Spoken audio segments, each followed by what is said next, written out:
Yeah, why not?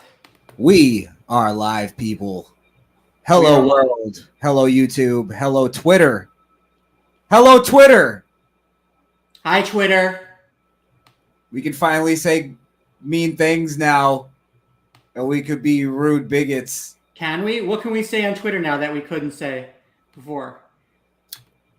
You want to test it out? Trump for president. There you go. Trump 2024.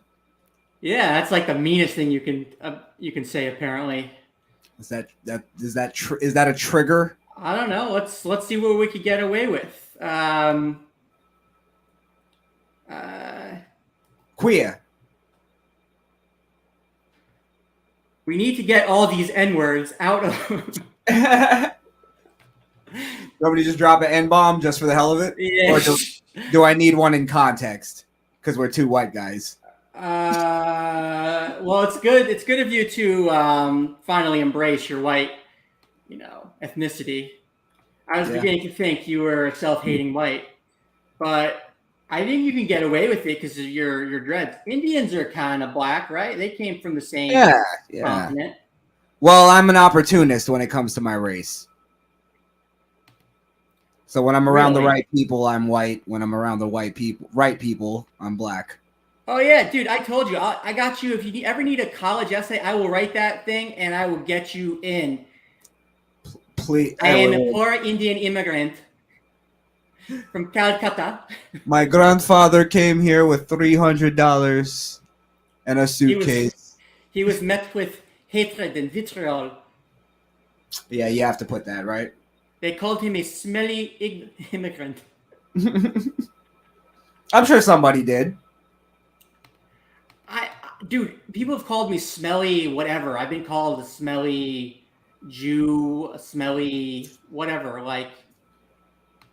Well, you've been called that for centuries. Hey, stay woke. Centuries, bro. You went a little too high on the, the calculation there. Really? I've been alive for centuries. No, I'm saying I was using it in like the term of like how black people. How long is a century? I'm talking about 100 years. How long is 100? Okay. I'm talking about how like black people talk about slavery like they went through it. Oh yeah. That's how you got to talk about it. Oh yeah, that bothers me. Unless you're old, it's like Jews talking about the Holocaust and they weren't there. Like we have actual Holocaust victims, but you always get this liberal Jew that comes out of the woodworks and says, I feel those same feelings that my grandparents felt. Well, it's like when a black person goes, I've been oppressed for 400 years. It's like, what? Well, no. Right. You're a vampire then. Right. You're one of those.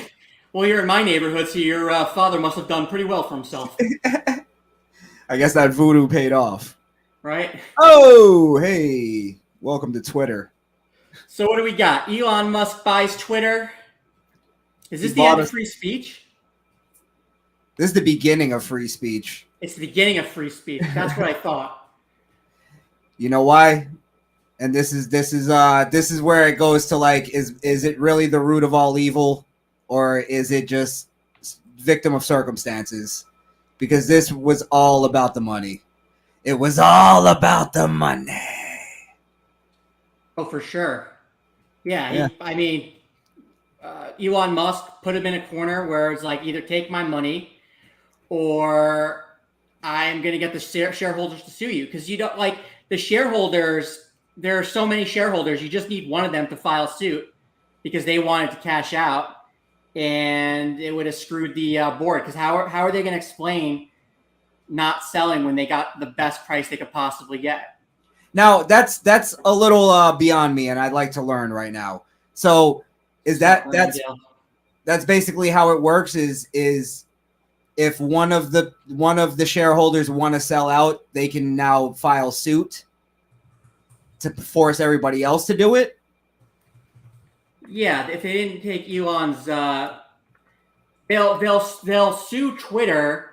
They'll sue the the executives and other board members for not doing what was best for the shareholders, because shareholders have rights too. Let me see the exact.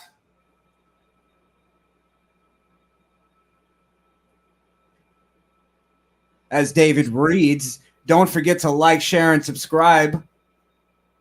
And then what do you do on Twitter? You retweet, you quote tweet, you heart it, and then you fuck off. Yeah, join our Twitter.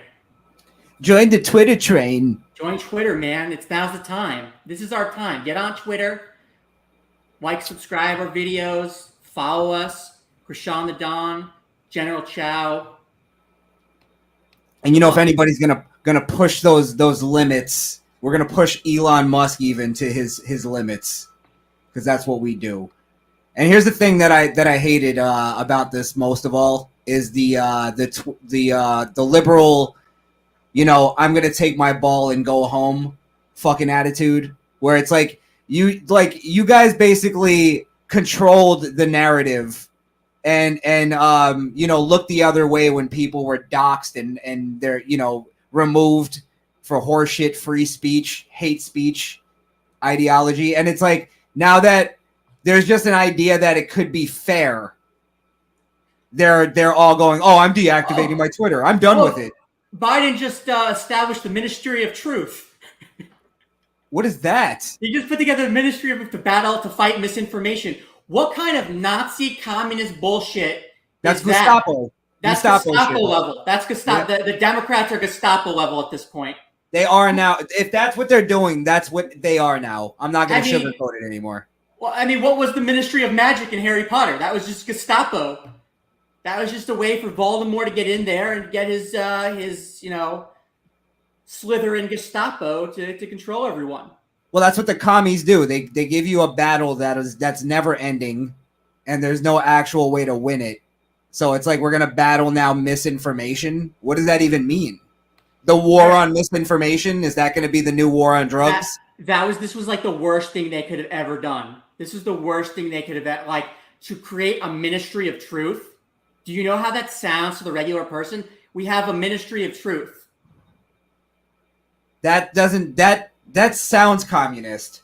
It sounds communist. It is communist. What? Yeah. We have a CIA to battle, like, you know,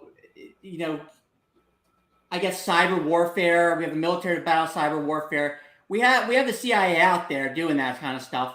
We don't need the Ministry of Magic. Why are they calling it the Ministry? That's a weird word to use. I have no idea. It sounds so bad. It sounds like ritualistic almost.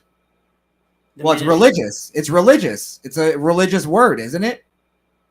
Basically, I guess, yeah. I'll look up the definition. Ministry, the work or vocation of a minister of religion. Yeah.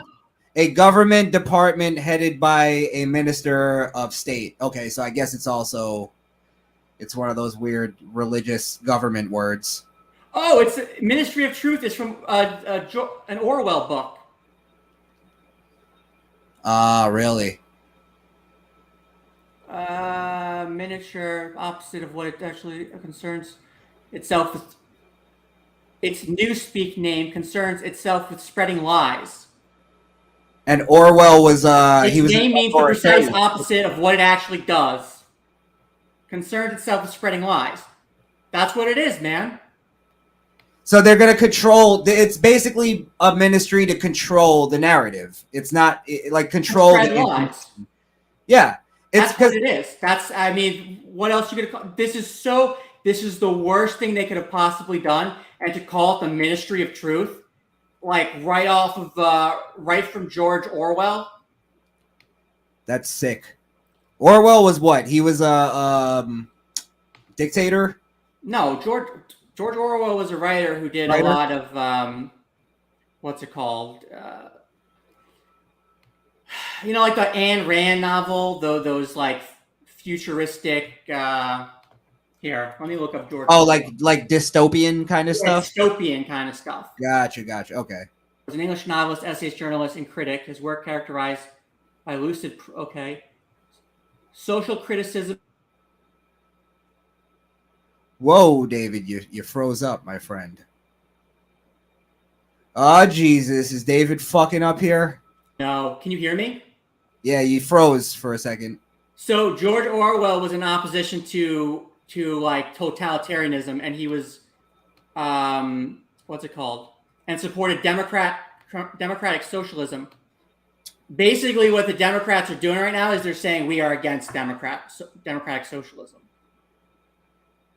How the Democrats are saying that? Yeah, with this was George Orwell was the writer who was in favor of democratic socialism, and he's the one that wrote about the Ministry of Truth as you know this government body that claims to spread the truth but spreads lies. So basically, I'm sorry. Keep going. They're basically made to spread disinformation while saying they're stopping disinformation. Got you. So what's Ram Dial's problem? The fuck? Yeah, I think we had an issue.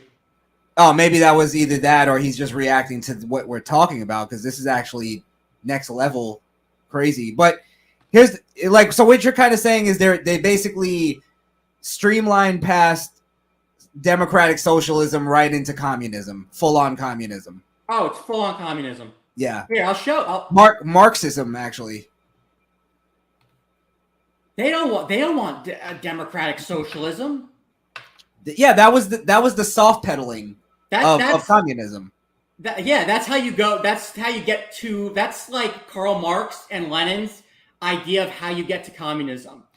Here, it's right here. It's all right here. The Ministry of Truth. Is one of the 4 ministries used by INSOC to govern Oceania. What's INSGSOC? Is the ruling party of Oceania. Ministry of Truth is in charge of propaganda, following the principles of doublethink. Its name means the precise opposite of what it actually does. As Minute True, its newspeak name, concerns itself with spreading lies. The ministry makes sure all information available to the population of Oceania conforms with current party lines. They are also in charge of changing accounts of the past and destroying any evidence that will prove the party false. That's your Democrat Party right there. So it's basically like, for instance, we always talk about Black Lives Matter. They name it something that sounds really good, but it's actually doing the opposite of what it's supposed to be doing. Yeah. Yeah. Like it's basically like me creating a slaughterhouse and calling it Save the Pigs. Yeah. Basically, their response right now, the liberal response to Elon Musk buying Twitter, is totalitarianism. It's to create a government body that's going to crack down on free speech of other people. Right. And they're going to go after Elon Musk. They're already doing the he's a racist. They're going past that. He's a Nazi. He's a Nazi. Wow. He's a racist. He's the new Hitler. Like, they're literally going, and that's why people need to understand that's why they're doing that. They see Twitter as the thing that they use to control the narrative. Yep. That they like, if you ever watch the news, for instance, half of their stories they get from Twitter. They get from social media. Like, the world is running on that now. So people need to understand, when you see this outrage, it's not because they're mad they're losing their quote unquote losing their social media platform. It's because they're losing the power. What David's talking about, the totalitarian power that they want to have. This is one of their major tools to keeping that power. Dude, I didn't even know this was an Orwell thing. The idea of a Ministry of Truth just sounded so like, it just sounded like Nazism to me. And that's, I mean, I think Russia has a Soviet. It sounded Soviet to me, very Soviet Union. The Ministry of Truth for the power of the people, and Russia planning a Ministry of Truth. Putin's Ministry of Truth, how the Kremlin has struggled. What's your? Yeah, that's what they were calling it. That's whatever the liberals accuse or the Democrats accuse anybody of, they're already doing it. Whatever they accuse Russia of, they're doing it. Whatever they accuse Trump of doing, they're already doing it. Almost, the more I learn, almost everything that they say is projection. It's absolutely almost everything. Biden regime establishes the Ministry of Truth. It's sick. It's absolutely. These people need to be destroyed. When did he do this, by the way? When did he establish this? Today. Jesus Christ. I believe it was today. And this is definitely, this is to me definitely a direct response to Twitter. Because they were losing their mind. And we're going to see soon that the Twitter moderators and the Twitter employees, they were probably doing things that were illegal. And they're trying to tidy things up right now. Right. Because Elon Musk is going to come in and he wants to see what they were doing, what their algorithm is, how they were treating speech, and see if there was bias. Clearly, there's something going on where, conservatives are getting what? I think Trump Jr. got 80,000 new subscribers in one day, and that was like yesterday. Right. Everyone's been noticing it. Marjorie Taylor Greene got over 100,000 new subscribers. Aren't Democrats losing a lot of subscribers too? Because like a lot of their people are leaving now. Maybe it could be. Listen, this is what I think might be going on right now. I think there are Democrats leaving, and we can't discount that. But I don't think they were going after the bots that Democrats were using on Twitter. I think Twitter may have made bots for other Democrats online or allowed bots to be used by them to create more of a following for them on Twitter. Well, there's like a lot of videos of people going on Twitter and saying, or not going on Twitter, but going on, other social media saying they deactivated their account. And I get the feeling that that's almost like it's almost like a promo campaign to get people to actually leave Twitter. So they're having people do, because they're all going, hey, you know what I did? I deactivated my Twitter and you can do it too. It's almost like it's an infomercial on this is the next step that we do as the communist dictator party. I guess so. I mean, didn't Sean King try to leave and he came back right away? Malcolm Chalk, what's his name? What does he get called? Oh, Sean King, yeah. Sean something, I don't know. Fucking guy. Just a nutcase. The guy is a constant liar. He's pissed off because he can't lie, and get away with it and go unchallenged. Oh man, you see how much there was here, man. Like I was telling you earlier, this is like there's so much news going on, and the Democrats are trying to get away with so much crap right now. Under the surface, like they're screwing up with the border. They're trying to create this Ministry of Truth, which is Nazism. It's totalitarianism, and they want to cover everything up because they see that they're going to get crushed in November. They already see it, and if things get worse, it'll be monumental. They could lose states like Oregon and Maryland and New York, and they're really in such a tough position, but they keep doing stupid things like establishing the Ministry of Truth or the Ministry of Disinformation. Like, are you kidding me? Well, now the question though is how many Americans will actually support that? None. Because listen, once you explain to them a Ministry of Truth is a totalitarian idea from the mind of Orwell, from the mind of Putin, from the mind of Hitler, how are you going to defend that shit? I disagree, because we've been trying to explain to them for the longest time that this fucking radical democratic socialism is not real. And it's just, it's not that it's not real. they're just really communists and they're using this soft pedaling of those words. And we've been trying to tell them for how long? They're oligarchs, just like the Russians. What we're seeing now is oligarchy with corporations in the Democrat Party. It's clear. It's a clear case of oligarchy. Yeah, but we've been trying to convince their voters for how long now, and pointing it out and showing them, like, maybe we're getting them little by little, but they're seeing it now. But they're seeing how bad Biden is. Biden is clearly insane. He clearly has dementia. He's shaking hands with the ghost of Kiev, on stage. Like, he's absolutely batshit. He doesn't know what he's doing. He's not in control, and they keep trying to oppose or to repeal Trump laws that are working, or Trump policies that are working, and they're literally proving Trump right every single day. Getting rid of Title 42 right now, when we have a massive wave of illegal immigration coming into the country. Now you want to do that?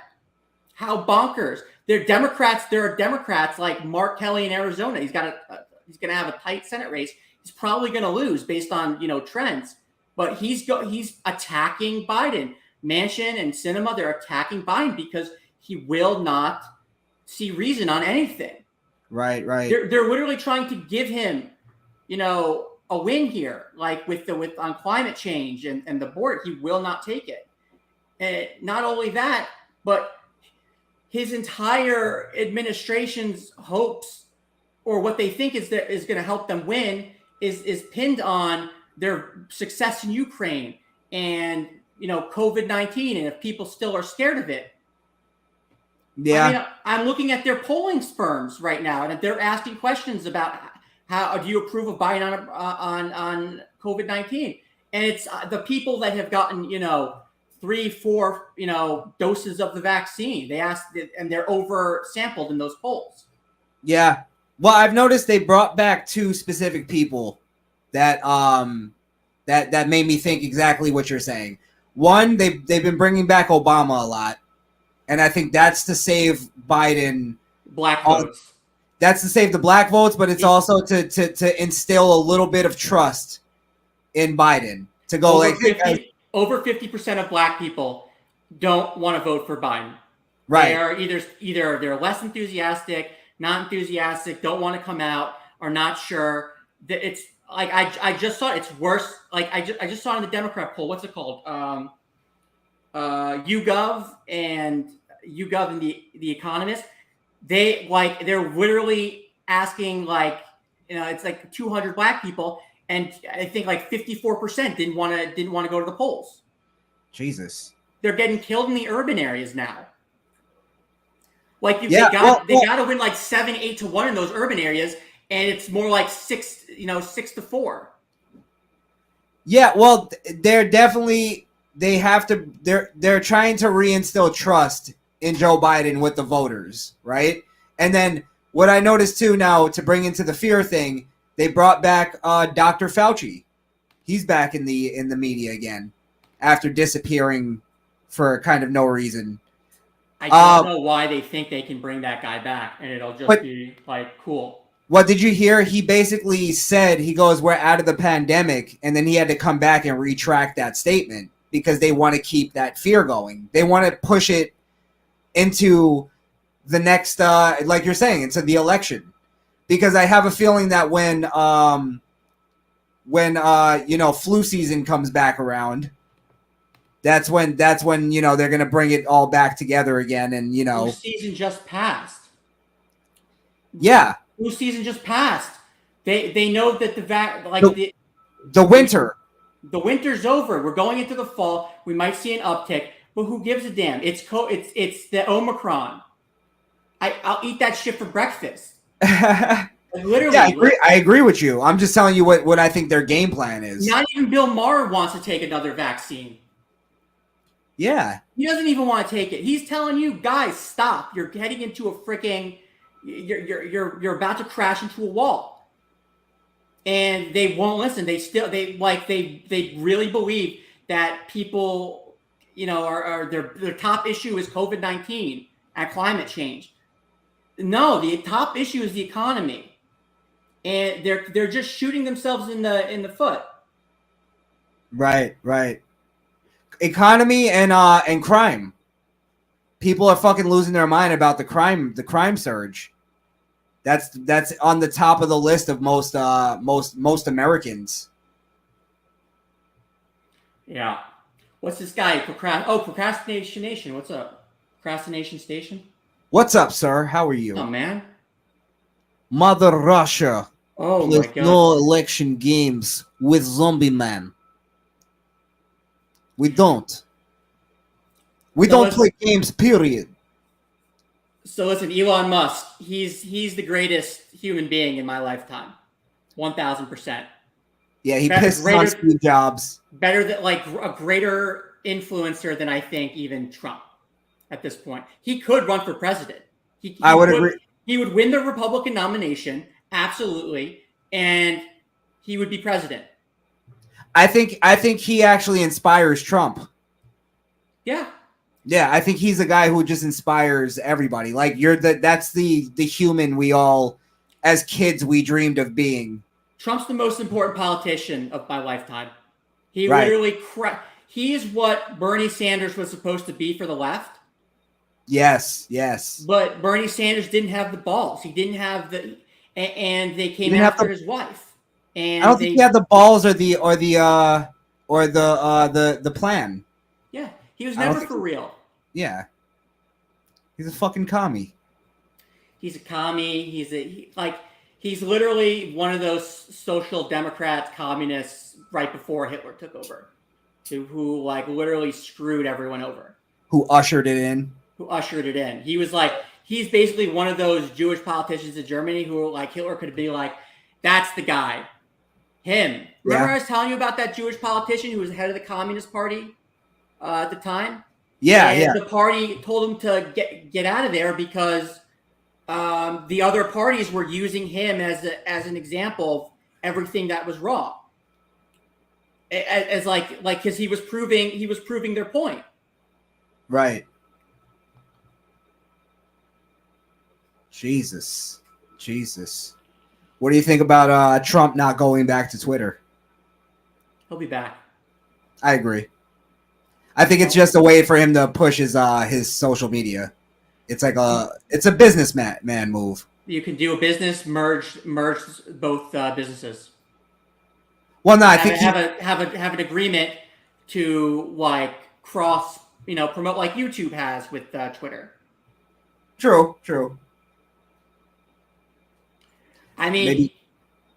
Elon Musk couldn't be doing this right now if it weren't for and it's really because Joe Biden is such a piece of shit and always snubs Elon Musk that he's even doing this.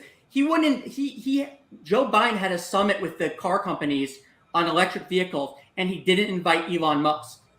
Right. I remember that. Because he was afraid that Elon Musk would embarrass him. And Elon Musk wouldn't have embarrassed him. He just was afraid of it.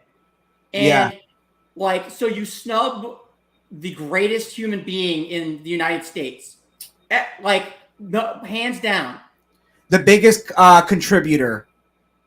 Biggest contributor to global, to the climate change effort. To the world, probably. The world, basically, yeah. To U.S. ingenuity. Well, he's the only reason why we can get to space now.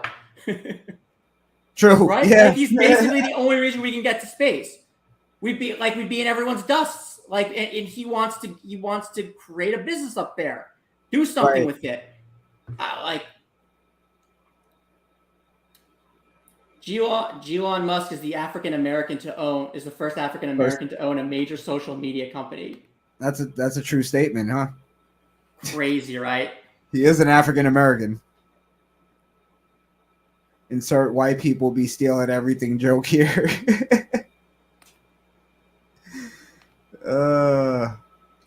Procrastination is moving up the ranks. He's earning his keep. He's earning his stripes. He might be exceeding C. Ramdell. Oh wow! He might be exceeding C. Ram. C. Ramdell is he's always going to have a special place in my heart. But Procrastination Station is coming out with great comments. I get you. You got to pit them up against each other sometimes. Let's have them fight it out in the chat. maybe Procrastination Station is our next. I don't love Procrastination Station, but he's growing on me, and he's earning a place as a moderator. He's finding a place into your heart. But that might be a problem because he might go out of control with his comments. He'll be in charge of our Ministry of Truth, the Misfit Nation Ministry of Truth. I was just gonna say it is very commie of us. It's like there's no real power to the moderator thing. we just have to make them think it's an important job. Yeah, because we're not gonna have them like kick anybody out for saying anything wrong. I mean, unless that person is like trying to recruit molesters. I think we're taking a pretty hardline stance against child molesters on this show. I think that's our thing. That's our line. If you're a groomer, you're gone. I'm with you. You're gone. I do not care if you want to talk to kids about sex who are like 5 years old. You're gone. In terms of YouTube, right? If somebody's in the chat trying to make a pro grooming argument, is that's where we're going? Yeah. But it has to be blatantly pro grooming, dude. Listen, and I don't want to be the anti-free speech on child molesters, right? But we're all seeing what's going on here. They're in Disney World. They're at CNN. They're at freaking the New York Times. They're all over the place. These people need to be eliminated. It's like their pedophile rings. Thousands and thousands and thousands of pedophiles get caught up in it. Look, I'm a free speech extremist, but I could give a fuck what a pedophile has to say. You know what I mean? Right. They don't need to teach my kid. No one needs to teach my kids, how to have sex. I will teach them how to have sex. I had a debate with a teacher the other day, right? Just kidding. About the anti-grooming bill, aka what she believes to be the don't say gay bill, right? And we had this argument, and she actually got to the point where she used the term gay babies. Gay babies? Gay babies. There's no such thing as a gay baby. That's what I said. I naturally said that. I go, how is a baby gay? We might get technology that shows us, features, traits, something biological that would indicate that a baby could become gay at some point. He keeps redecorating his crib. Yeah. It's just not right. I need pastels. I need pastels. Mommy, give me milk. Mother, can you get me some varnish, please? Yeah. All right. Gay babies. No, there's no such thing as gay babies. Who's ever saying that, just tell them you're weird, you're creepy. Stop watching fucking Family Guy. And she's a teacher. And she's a very nice woman. I love debating with her. I've told you about teachers. Teachers are fucking I had friends who were teachers. Parents I had friends whose parents were teachers. I used to see, dude, after 3:00, they're getting high, they're getting drunk. They get a bottle of wine, they drink with each other. They go to what's it called? They're at happy hour at like 4:00. Well, back in 4:00. Back in the day, they did it all in the teachers' lounge. I mean, maybe probably when being a teacher was cool and there were some hardcore guys and all the good teachers, they're leftovers from that generation. They're the female like hardcores. Like when I was growing up, these teachers were like in their late 50s, 60s, 70s, and they could teach. They were lying out. The best teacher I ever had was this old white guy named Mr. James. He's probably not even alive now, but he was a war vet, and he was just a strict motherfucker. And I hated him, but then when I got older, I realized he was the best teacher I ever had because I remembered everything he taught me. The teachers I hated the most, I learned the most from. Yeah. And I need to know anything about their personal lives. And sometimes I like, he's the one teacher that I still remember, like, because the way he would talk would be like very funny. He was an old Southern guy, and I just always like, he still makes me laugh to this day. Old Southern teacher. Yeah, I wish I had one of those. Guy. Yeah. I had Jewy women who were pretty funny. Yeah. What, fucking yeshiva? I went to, dude, I'll tell you what. I left yeshiva in 3rd grade. Everything, I was 2 grades ahead of everyone. Yeah. I remember you told me. That going to yeshiva yeshiva is a Jewish school. It has taken me, it has flown me, through probably my 1st and 2nd year of high school. Of just that knowledge, just the writing skills, like and the stuff I learned from yeshiva. Right. Where I was in New Jersey, we had the best schools where it was called Frisch in Paramus. It was one of the best schools in the country. Sorry, yeah. Procrastination station. Baby comes out the womb. Hey, yo, doc, what that mouth do? You see, I can't. See her. That's great. I'm gonna have to. That's great because that's also low key sexist, because it assumes the doctor is a male. I love it. I'm all in. I don't think it assumes that, does it? Yeah, because we're talking about gay babies. I wanted to slap that woman. I never wanted to slap a woman in my life. She said the word gay babies. Speaking of abuse. Yeah. I hear you tell me you're Team Amber Heard. I'm Team Amber Heard. Why are you always with the abusers? Why can't you ever be on the victim side? And not only that, you're with the left-wing media on this one. You're with Howard Stern. You're with the rest of fucking Hollywood. I don't believe, as if you're in good company. I don't believe Johnny Depp's act. I don't believe his act.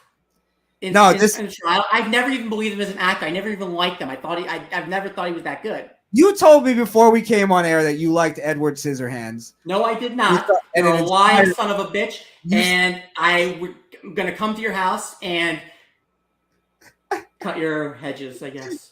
You and the rest of the world are all caught up in Johnny Depp's dreamy fucking eyes. What dreamy eyes? His eyes look dead. Yeah, exactly. You like the like pirate. A zombie. You live vicariously through his characters. No, I don't. You want to be a kooky, twisted guy, but you're a straight-laced dude. Here's what I'm saying: I don't see how anybody is sitting here. First off, before I even go in, tell me what your view on the whole thing is. Like, what do you think it is? And then we'll go from there. I think that, like with Will Smith, we have another female spousal abuser. And this one is not just mentally, psychologically abusive. She's physically abusive, violent. This lady almost cut this guy's hand off, like a finger off. I don't believe he did. I don't believe it. It's in the record. You're asking me if I've seen the trial yet? It's in the record. She cut his freaking hand off. No, you're wrong. Bed. Hold on. Let's stick on one thing at a time, right? She threw a glass bottle at him. Do you believe that you can throw a fucking glass vodka bottle at somebody's finger, specifically only hurt one fingertip, and sever it perfectly without getting any glass in it? It wasn't severed perfectly. You're like the ancient alien theorists who think that the pyramid bricks are like perfectly cut. No, it wasn't severed perfectly. It was raggedy, and his freaking finger was hanging off. Yes, I was an EMT. I was an EMT for a few years. I know that can happen. Okay, sure. It wasn't severed perfectly. Sorry, I'm not speaking perfectly here. Well, yeah, you're trying to say it was like he did it himself with a straight edge knife. Like, I believe he fucking cut himself. You think that guy cut himself? Yes, 100%. Let me tell you why. No way. Let me tell you why. Because after he cut his finger, right? Let me see if you even paid attention to this, Chow. What did he do? What did he do right after his finger got cut? What did he do? Yeah. Don't look it up. I don't know. I'm guessing that he went over to Amber and said, "Look, this is my finger you cut off." Okay, tell me what you think. What do you think a logical person would do? Saying you just got your finger cut off. They would say, "Hey, you just cut off my finger. Stop being violent." Okay, and then what would you do? Because you have to hold on. The physical issue. You have to make sure the scene is safe and let her know that I'm really hurt here. After that, I guess you call your publicist. If you're in Hollywood, call your publicist and say, "This is what happened to me, man. I want to get ahead of it." And then you put your finger in like ice or something, or get your manager. Okay. And then you call your lawyer, and then you call the cops, call emergency management, or have them call emergency management. Right. Okay. So let me tell you what Johnny Depp did after he got his finger cut. Right. Yeah. He dipped his fucking severed finger into paint and started writing messages all over the mirrors and all over the lampshades in the house in blood and paint. I don't believe you. Bro, there's evidence of it. And he admitted me the evidence. He admitted to it. He said that's what he did. All right, he does drugs. I still believe he was abused. I still wait, sir, hold on. You're badgering the witness here. What I'm saying, you're not a witness. What I'm saying, all right, you're what's the word? You're goddamn denim wearing douchebag. All right, you're being hostile towards the defense guy. Come there with your denim truck? Hold on, David. You're telling me though that in the story now you get your finger cut by somebody with a vodka bottle, and then the first thing you do is you get up and you dip your fucking finger in paint and start writing all over the walls in blood, saying, "Hey Amber, I'm gone. This and that. When you leave me," and this fucking crazy shit. So what I'm saying is, does that sound like somebody who just got injured, or somebody who's wait a second? Now this evidence that you're saying happened. Now, Crishaun Dial, it could be right here. You could be just operating on hearsay evidence. It's not fucking hearsay. It's what he admitted to, and there's evidence. Where did he admit it? Who did he admit it to? In court.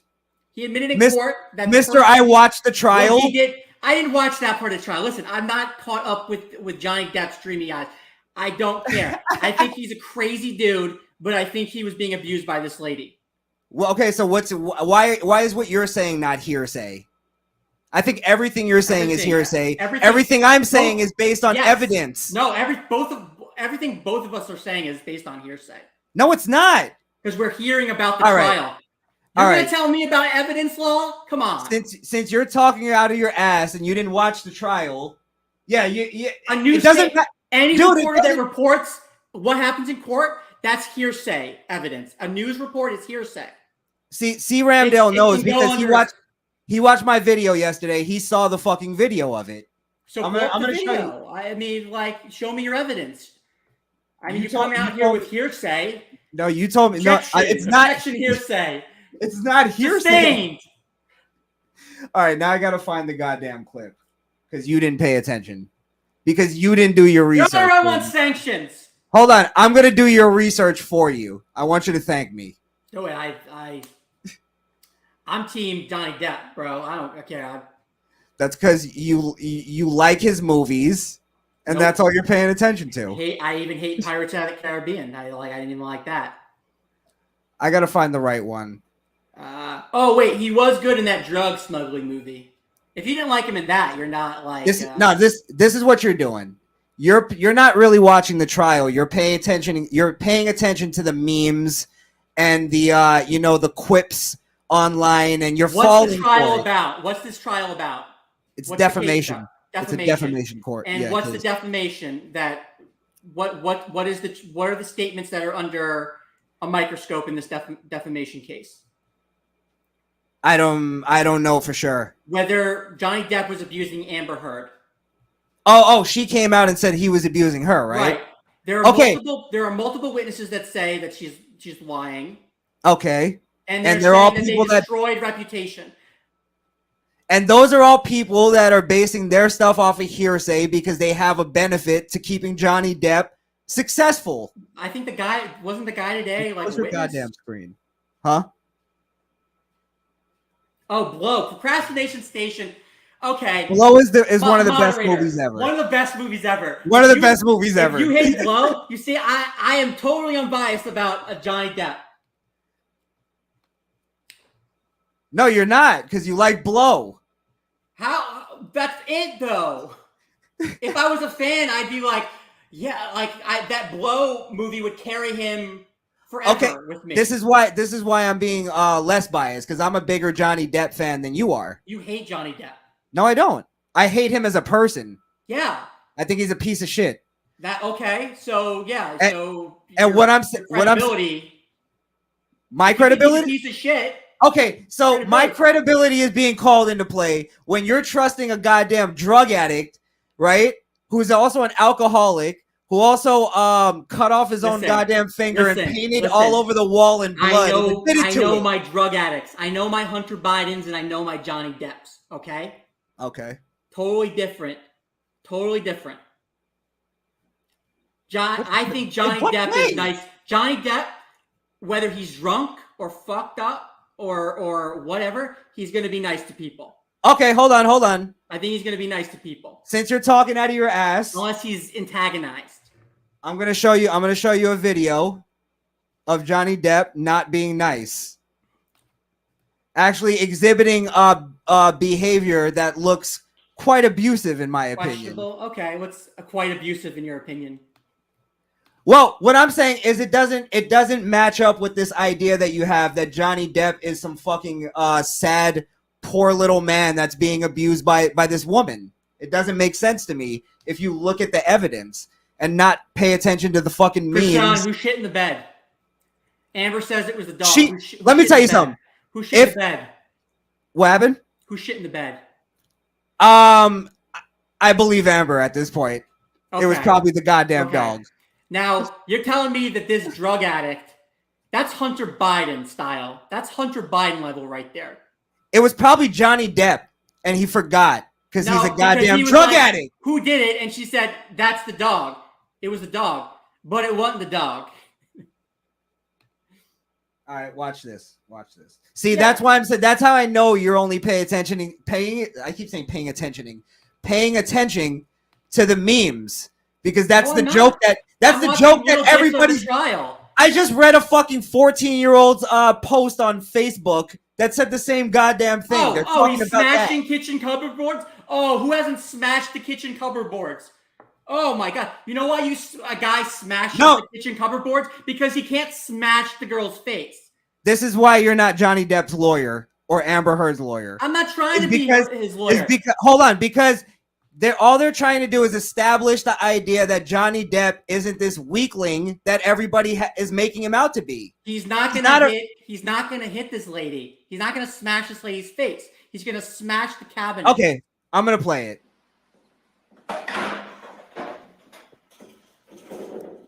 And why is she playing? Why is she videotaping this? This is like Jada Pinkett Smith. Because she's married to a fucking powerful man in Hollywood and she needs goddamn evidence, Mr. Lawyer. Go leave him. Get a divorce. Duh. Yeah, but you still need evidence of abuse. No, you don't. To get a divorce? No. To make a case that he's abusive. Why do you need to just get out of there? If someone's being abusive, get out of there. Because I think she was trying to save the relationship because bitches are stupid. No, she wasn't. Bitches are stupid. Now you want to get Jada Pinkett Smith. That's Jada Pinkett Smith's line. That's Jada Pinkett Smith's line. You are No. Now you want to give mastermind credit to dumb bitches. How you seem to always take an abuser's side. Whether it's guy or how do I always take an abuser's side? When did I ever take an abuser's side? Jada Pinkett Smith's side. Now you're taking her side.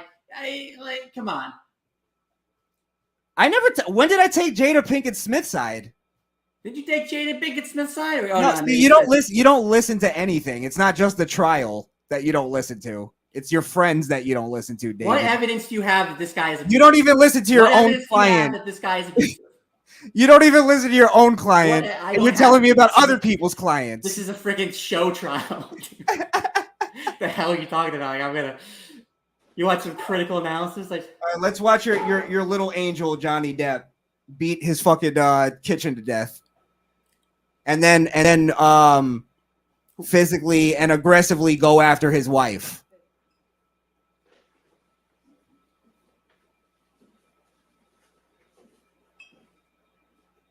Guys I've seen in my life get like broken up with over the phone and then smash their phones. It's because they can't smash the girl.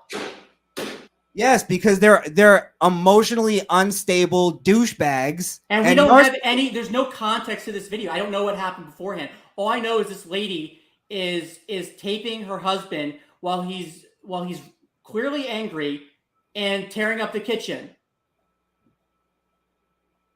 It sounds like you're taking the abuser's side. He could be looking for the drugs that she hid. He only slapped her a little bit. It was open hand. You have proof that he slapped her? No, I don't. But I have more proof that he's abusive than you do that she is. Is he physically abusive? Just watch the video.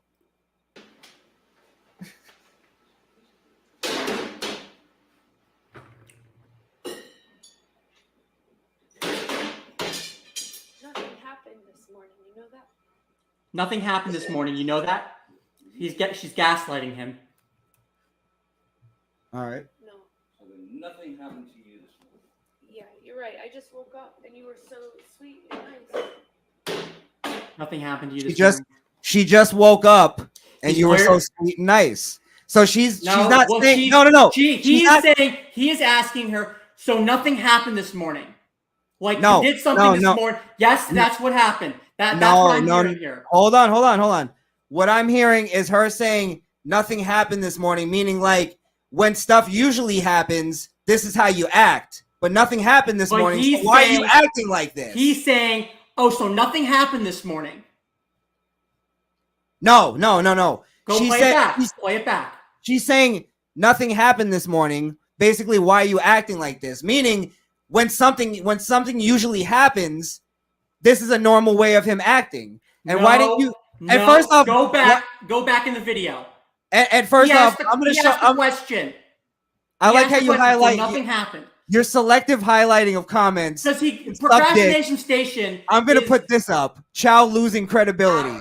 There you go. He's just mad because I'm talking up procrastination station. Procrastination station is becoming the model Misfit Nation viewer. Do you see how David now is? And he should join General Chow, the General Chow channel. How General Chow is now gaslighting C. Ramdale. Go back, check it out. Do you see this? He asked the question, so nothing happened this morning. And he asked that of Amber Heard. Go back. For all I know, this could be the day where she shat in the bed. Okay, I also like how you're just completely ignoring the behavior of Johnny Depp. So this is a normal thing. Smashing something because he's angry? Why is he angry? I haven't done that since I was 14. So this is a normal thing. Why did the snake bite you? Were you fucking with it? She's setting him up on camera now. He's asking the question of what was the question he was asking? Like, so nothing happened this morning, huh? Go back. You'll see. You'll hear it.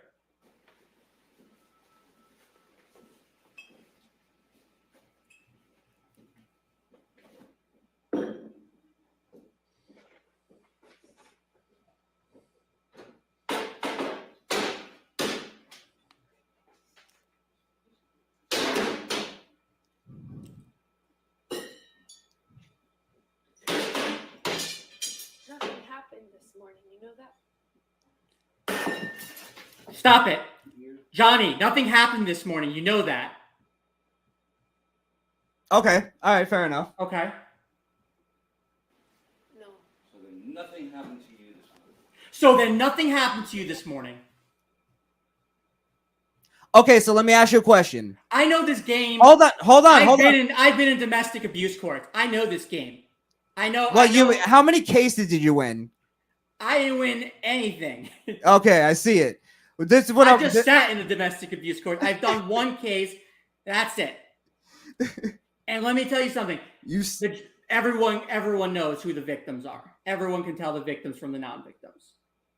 It's the judge has the judge is basically doesn't feel a thing anymore. He's so desensitized from everything that happened, but he knows what's going on. This is this is exactly as I'm stating it. She's setting him up. I don't know what the fuck you guys are talking about. She's covering the camera. Of course she doesn't want him to see the camera. She's trying. If you're a woman trying to, this is all I'm trying to make. This is the point I'm trying to make. If you're a woman that's trying to document your husband's erratic behavior because you're gonna have a case on him. She's doing it after she did something to him. I'm not. Look, that's why he's angry. I don't. There's no evidence to that either. You're just making that up. This is what I think it is. Nothing happened then, Johnny. Nothing happened. No. So nothing happened then. Hold on. Something happened that upset him. Okay, maybe something did. If you can't see that, and now she David, knows he's angry and smashing things. Let me ask you a question. As a grown man who doesn't throw temper tantrums and smash things when he gets mad at something, right? Because you know that's not what you're supposed to do. He's not a grown man. He's a Hollywood actor. There you go. You fall for the fucking dreamy eyes. So you go, he's a Hollywood guy, so he doesn't have to follow the same rules as us. For the dreamy Suck eyes. a dick. I'm saying Suck a dick. I just proved it to you. Like an adult. Let me ask you a question. Other than being in bankruptcy, he's had to sell houses because he's not an adult. Hold on. He acts like my friends in high school when they had crap happen to them. Okay, let me ask you a question then. We're talking about in the court of law here, right? What other than, because obviously to you being a Hollywood actor and being Johnny Depp, hold on. Obviously being a Hollywood actor and being Johnny Depp justifies his behavior here. But other than that, if he was a normal person, David, tell me what would justify that kind of behavior, smashing things and throwing things in your house. You could break your own shit if you want, if you shat on the bed, and then you're just making that up. You're just saying that. That's here. You just made that. That's conjecture. I gotta look up what set him off. What was Johnny Depp angry about in the video? He was mad. I hear in the video. This is the word I got is that he lost some money. That's hearsay. And I believe it was in court, so I guess we could just say it's hearsay. But it's just as much hearsay as you just saying she shit in the bed because that's the meme and that's all you followed on the court case. So what I'm saying is this is what would justify then him doing that other than your conjecture? Meaning just like what is justifiable in your eyes? If you killed my dog, I don't know. It's all like I'm trying to find the reason why. What he's referring to, because clearly Johnny Depp is referring to something. Okay, now again, does this now also, what I'm trying to tell you, does this look like a guy who's scared of his wife?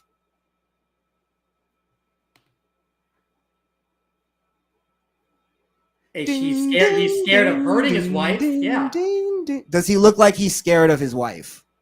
Do you know when people are up high in a building and they're looking down from a window and they're on the ledge, you know what their biggest fear is? That they'll jump. Sometimes guys are afraid they'll get angry and they'll hurt. He's trying to stay away from her and trying not even to look at her. Okay, let's continue the video then, since you didn't watch it. She should just let him cool off and not be videotaping him and antagonizing him. Nothing happened. Oh, so nothing happened then? Yeah, David. Bitches antagonize. Right. That's what they do. Psychological abuse. Yeah, that's why you got to psychologically abuse them back, because we're better at it. No. Now, hold on. We psychologically abuse. Oh, so you think it's okay to psychologically abuse people? Yeah, sure. Okay. That would be Amber Heard's case. That she was being psychologically abused. Well, I'm not using that in a technical term. I'm just saying psychological abuse. All right, hold on. Let's just continue playing the video, and then we'll continue this conversation. And you were so sweet and nice. We were not even fighting this morning. All I did was say sorry. Did something happen to you this morning? I don't think so. See, I don't think the thing has anything to do with her that he's mad. He's saying it specifically. Okay, so he's mad at something else. It has nothing to do with her. She's trying to figure out why her husband is pissed off. Okay, he doesn't want to talk about it. Okay, so hold on. He's not abusing her. He's abusing the fucking cabinets.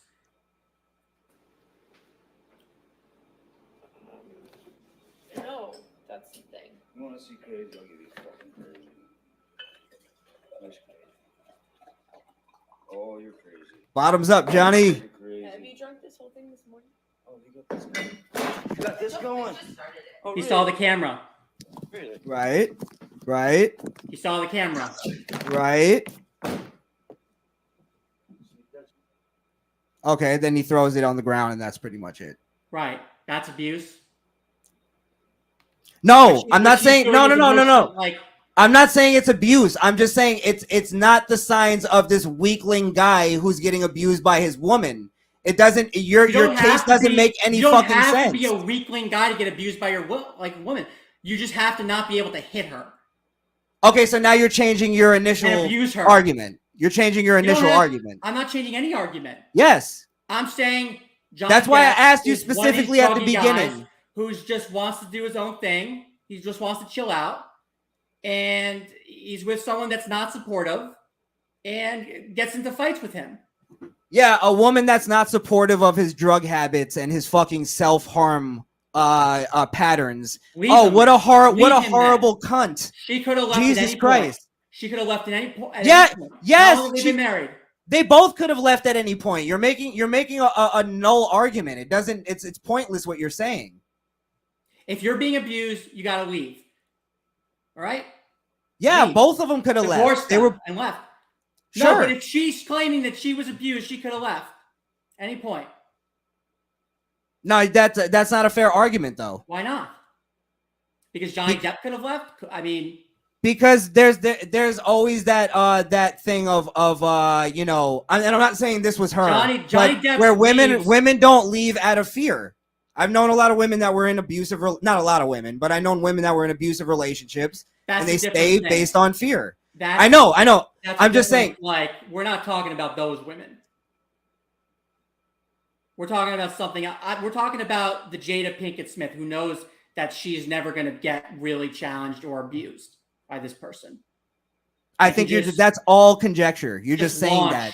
You're not showing You're not showing me any evidence to the fact that she's this vicious person. I'm not saying she's not a bitch. I didn't have the evidence on Jada Pinkett Smith, but yeah, you do have evidence. It's called red table talk. A year ago, I had evidence. Like, I mean, I could just see what was going on for years. I didn't have evidence. I can see how his personality was changing, how she was talking about Will Smith and how she was talking to Will Smith disrespectfully. And I could. All right, don't switch it. Don't switch the argument. What I'm saying is this. Did you? All right, let me ask you this. Did you see the or hear the audio of her begging Johnny Depp not to cut himself? And he's threatening to cut himself and cut her too, as he's holding a knife. No, you didn't. Did you see Pirates of the Caribbean 3? You cocksucker. I mean, let me see the video. I saw your last piece of evidence. It existed. There was nothing there. It existed. Nothing abusive there. All right, I'm gonna have to find the fucking thing then. He abused the cabinets. Again. Oh, he saw the camera and he hit it out of her hand. Why are you tape recording his angry reaction? He's not angry at you. He's angry at something that happened. So stop. I think. All right, just like he's allowed to abuse his cabinets, she's allowed to record in her own house. No, it's her house. Recording. It's her house too. It's illegal recording in California. They're in California, right? Oh yeah, Jesus Christ. Are they? No, maybe. I don't know. Yeah, let me look. Yeah. Let's see. Is this the? No, that's not it. Give me a second. And feel free to pull up any evidence on your side, sir.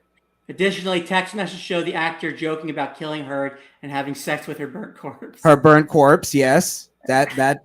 And is that perfectly fine behavior? That's just jokey for you guys? We do that. We do that shit. You do what? We have terrible jokes like that too. I've never once texted my friend as a joke, I'm gonna burn my my girlfriend's corpse and fuck her dead body. Ha ha ha. Where's the joke there? We'll do it in a funny way.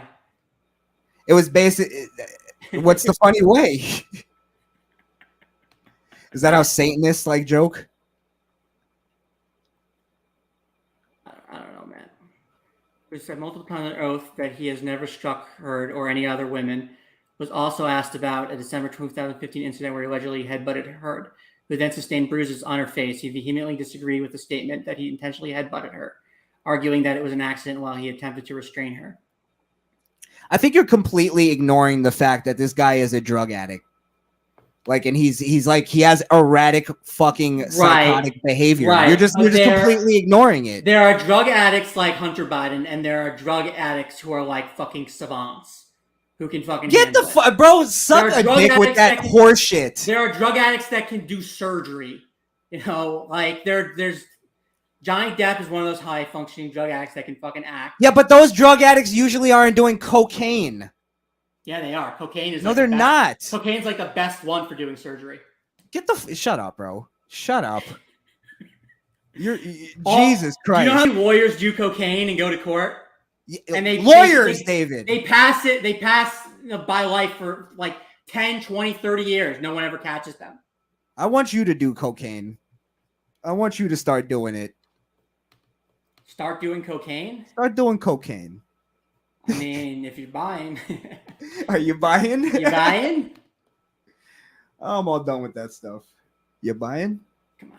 So obviously I got to be more, I got to get more, you know, I'll get more involved in this case and I'll No. I'm not letting you off the hook that easily on this. I'm not, I'm gonna bow out gracefully. Suck my dick. This is what it is. Dude, you completely made up your mind based on memes and based on public opinion. And I fancy you, David, as a guy who makes up his own mind, and you disappoint me because you didn't have any evidence. You're a lawyer. The case is about whether Amber Heard defamed Johnny Depp by saying that he physically abused her. Did he physically abuse her? I think. You think? Okay, I don't care what you think. I don't think. I don't know if it's physical. I don't know. That's the one thing I don't know. I'm not 100% sure, but I tend to believe. Case. Is what she said a fact about? I tend to believe if there's fingers being pointed in either direction, I'm usually going to point at the erratic drug addict who just wants to do his drugs and not be bothered. Usually I would.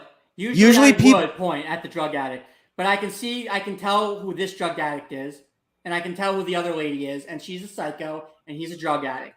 And from what I can tell, he doesn't seem to be physically abusive. He seems to be someone who has been functioning on drugs for many decades now. Since the movie Blow, probably inspired him. He hasn't. His life has spiraled out of control. He's got a lot of bankruptcies. He's protected by the fucking Hollywood elite. The Hollywood elite has been going after him. You're on the side of the Hollywood elite. Are you insane? No, are you fucking insane? That's the whole. You're so insane. Because I just literally saw a montage of Hollywood coming out in support of Johnny Depp. Now, but the guy couldn't get roles because they constantly went after him for domestic abuse. Your side is Howard Stern. Howard Stern's on your side. Okay, you got the rest of Hollywood. Again, you have the rest of Hollywood on your side. I don't have the rest of Hollywood. Howard Stern could suck my dick too. Fuck Howard Stern. He's a pussy. Yeah. I don't care if he disagrees with me. He's on Team Amber. What this is it's called association. It's called McCarthyism, what you're doing. Guilt by association. Yeah, exactly. I guess. I mean, he signed up for the Communist Party. I just don't think anybody's looking at this. I think, again, you're all caught up. You're all caught up in the Hollywood fucking stir. All you right-wingers, you're so quick to just go, oh, let's stand up for the man. And you took me. Let me tell you something. You must have misconstrued. One second. There's no evidence. Listen, there's no evidence that Depp physically abused her, except for a headbutt that could have been on accident. I've headbutted like my sister, my mom, I've gotten to a headbutt with both of them. I'm not abusing my mom and my sister, or am I? What was said in testimony when, okay, audio Depp's legal team played during his testimony. Thank God he fucking froze up. She could be. You're freezing. You're freezing. Can you hear me now? Am I freezing? Even StreamYard wants you to fucking fuck off, Mr. Freeze, with this horrendous argument that you're making. You completely negate all his erratic behavior. You completely just glossed over the fact that he cut his finger off and fucking painted in blood on the mirror and on the lampshades. That makes more sense to you. That he gets his finger cut with a fucking vodka bottle. The rest of his hand is perfectly fine. I'm going to teach you a lesson. Just because someone has burgled in the past or someone has murdered in the past doesn't mean he committed that murder. A murder. Just because someone has committed other crimes, just because they're on drugs, doesn't mean they're a murderer. I agree, yeah. What that's called is fuck. It's like credibility evidence, but it's not good credibility evidence. Sometimes it's thrown out of court. Like circumstantial. It's not just circumstantial. It's like basically your argument is, oh, this person is a does drugs, so he probably committed the murder. We want the drug charges to come into the court, even though it has nothing to do with the case. We want that to come in so the jury hears it and they think that, oh, this guy's a druggie. He probably did kill. That's what you are right now. You just straight up conflated the whole fucking thing. No, I didn't. Yes, you did. We're talking about patterns of behavior in a relationship. Are you telling me that it's crossed the line? Do you think it's possible to be a lifelong drug addict without ever hurting the closest people to you in your family? Yes. You could be on marijuana. All right, I'm about to fucking shut you off. You could be on marijuana. You could be a You're just trying to win this argument. That's all you are. Was he on heroin? I mean, like he's on cocaine and he's on party drugs, Xanax and fucking all this crazy the pills and mixing prescription pills with alcohol, which is one of the worst things. Okay. Which is one of the worst things you can do, and it causes some of the most erratic behavior. So yeah, and it causes can be on prescription drugs and not harm their family. Yes, is the answer. Fuckhead. It's when you mix it with alcohol. You keep glossing over other facts to make your point. What did he mix with alcohol? Prescription pills. What prescription Xanax pills? Okay, Xanax is just going to make you sleepy. Hold on. Let me find the exact thing because I guess you need. Fuck, I gotta find the whole thing. Cocaine. You'll be erratic, but okay, cocaine, Xanax. Like the Elvis Presley diet.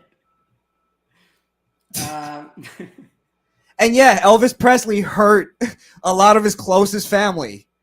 Okay. At times. It's know, gonna happen. I know it's lawyers, not possible. I know lawyers doing all those things, and they're not abusive. Are they hurting themselves? Yeah. Do family members want them to stop? Yeah, but they can't. Sometimes it takes them getting pulled over by the cops and getting help from the Florida bar, before like they get what they need. You're not even now you're not even thinking like a good lawyer. You're not even thinking like a good human. You're thinking like a moron right now. You're talking about someone does drugs does not mean they abuse. But you're talking about a lawyer who has basically the constraints of his job that keeps him in line, right? Because he'll get thrown off the bar, or he'll get arrested, or whatever. Maybe, right? or he cuts corners because he's on drugs. I don't know. Cuts corners, does the Better Call Saul thing, right? Maybe he is abusive at home. Compared to a goddamn Hollywood star who's doesn't going really on set and doing his job and is constrained by that and is able to function in the movie. All right. So you're gonna sit here and pretend that Hollywood sets are known to be constrained to fucking drug addicts and they keep them in line? I didn't say that. That's what you just made the argument for. No, you have to be he can't be like completely drugged out and do the movies he's done because he's got to perform. And he's been performing well in movies. So this argument that he can't be on drugs and perform like That's his not job you, or you not. just you're putting words in my mouth. I never said that. Your I'm whole saying- argument is he's on drugs. He acts erratic, so he must be a spousal abuser. Yes, That's let me tell you something. When he dipped his finger in the paint and the blood, he also when they took him to the hospital, they had to remove paint like makeup from his hand. And he said that came from when he was on the set of Pirates of the Caribbean. All right, one So second. Give me a minute. Go ahead. I'm gonna bring something out. What, he's gonna bring pill bottles? I don't think David is making any sense here. He's telling me that that a Hollywood set will keep the lid on, like keep the constraints on a drug addict. Like they're not known for enabling drug addicts. They enable fucking child stars.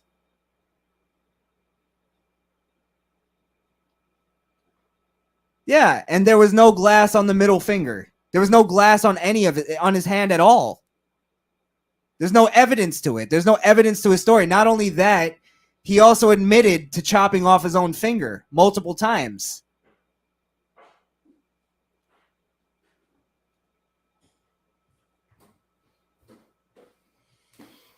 I bet you what he just got it's not going to make any point. So let me just reiterate what I just said while you look up your thing. Go ahead. He what do you call it? You're sitting here making the argument that that Hollywood will constrain a drug addict when Hollywood is known for having a bad rap for enabling drug addicts and enabling even child stars who are drug addicts and fucking alcoholics. And also, you keep forgetting that I was in the goddamn music business, and I know that drugs make for better music. Did all those? So they're gonna people provide you. They're gonna provide you with drugs if it makes your art better. That's what did record labels do. Did they abuse their girlfriends and wives? All of them? Yeah, a lot of them did. I'm not saying all of them do. But you're sitting here pretending that you could watch a guy who's banging up his own kitchen and breaking shit, and then going, yeah, but that that's not a sign of bad behavior or erratic, violent behavior. It obviously is a sign. I'm not saying it's proof that he hit her. I'm just saying it's proof that he has erratic, violent behavior. I have been in a situation when I've been so angry and someone's trying to pick at me, and I've smashed things. Yes, that's erratic. That's erratic, violent behavior, David. I don't see that.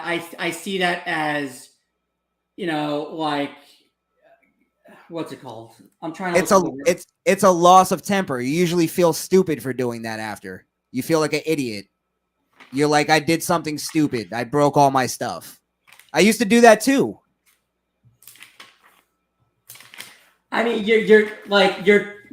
what you're doing is called impeaching someone's character by using like evidence.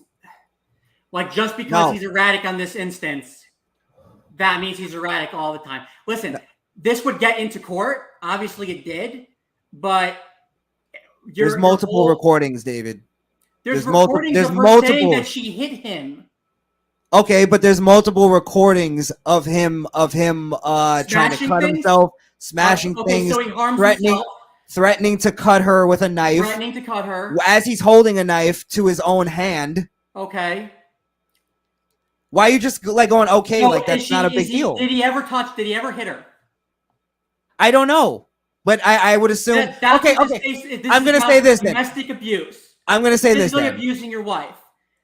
The fact that he's on drug and acts erratic and makes threats and cuts himself. Okay. He headbutted her. He headbutted her. That could have been an accident. He's on drugs, right? So maybe he just went around and he headbutted her. Like I said, I've headbutted my sister. I've headbutted my mother. It was an accident. In fact, they probably headbutted me on purpose. But David, you can't. I'm such a lovable person. You can headbutt somebody on purpose. Just because you headbutted somebody by accident doesn't mean that Johnny Depp didn't do it on purpose. You're making an argument that doesn't even make sense. It doesn't mean that he did. I'm not saying that he did. I'm just saying that it points to more proof that he's more violent than she is. I don't see the violence on her. How does this prove that, like, accidental headbutting? No, I'm talking about his behavior. His self-recklessness, his behavior, and recklessness. And what does that have to do? Why are you writing off that he was threatening her with a knife as he was holding a knife? I'm not writing that off. But you are. Did he ever touch her? I would call that abuse. If I threaten any of my girls with a fucking knife, I'm abusive. I'm an abusive fuck. Is that on? If that's on video and audio that he abused, that he said those things? Yeah. Okay. He got angry. What do you want from me? To stop painting, you're painting Johnny Depp as a fucking angel, and that's not what he is. Has he ever physically abused this person? I don't know. How many times do I have to say it? I don't know. You don't know. But I believe he probably did. Okay. I know for sure that she physically abused him, because I have her on recording saying that I hit you. I didn't hit you hard. Like, stop being such a baby. Yeah. I believe that. Okay? I believe that. I believe she didn't really hit him. She just gave him like a little womanly slap and he got bitchy about it. I think that's what happened. believe that she did hit him, and that he's trying to say, because I know that she threw a bottle at his hand and cut his finger. There's more proof to the fact that, first off, there was no glass ever found in his hand, near his hand, on his hand. Doctors, he admitted to the doctor that he cut his own hand. He admitted to his own therapist that he cut his own hand. He never connected Amber in text messages. He also admitted that he cut his own finger off. He never connected Amber to this story about his finger getting cut until later. Until way after, and I think when the suit came up. Maybe he was trying to protect her. I don't know. That's what abused people do sometimes. They say, hey, I fell down the stairs, like. Yeah, but don't you think if somebody was self-harming and they cut their own finger, wouldn't they be just as like weird about that? Like they'd be just as protective about that and not want to talk about it? Say that again?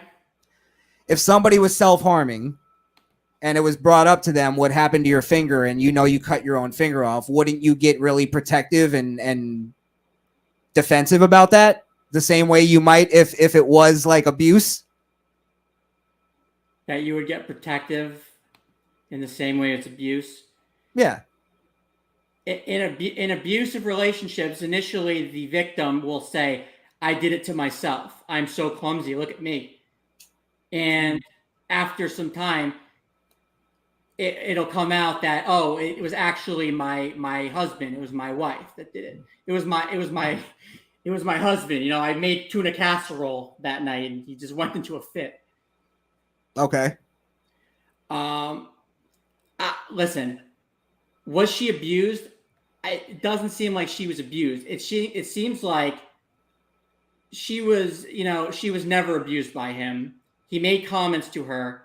They made comments to each other. And Johnny Depp never like physically hit her and knew he couldn't do that. But she abused him. So the question here is, was what she said in that interview that she gave truthful? That's the question we have. Was he physically abusing her, and is she like the victim? I don't know the exact statements there, but it seems like that's what I'm hearing from news coverage is whether she was physically abused, and I'm not seeing anything. I'm more seeing someone who is picking at this guy who is on drugs and he's got problems. So that's what I can see. So was her statements truthful? I don't think so. All right. And I can see in court that she's she's trying to wear the same kind of outfits that Johnny's wearing, like the next day. Like she's like. What does that have to do with anything? Listen, if you wore a denim vest in court one day, and then I came in with a denim vest, and we were going up against each other, and then I just started copying every outfit that you wore the next day. What am I doing there? I'm taunting you. It's childish. It's copycatting. Like, are you getting that? I think you're just trying to find anything right now. You're grabbing if it. I came in the next day in court and I had fake dreads on and I was wearing dreads. Have you ever? Let me ask you a question. Would I be trying to taunt you and make fun of you? Do you agree to this though? And I know in the court of law, because equality, right? Do you believe that there's a difference between a man hitting a woman and a woman hitting a man?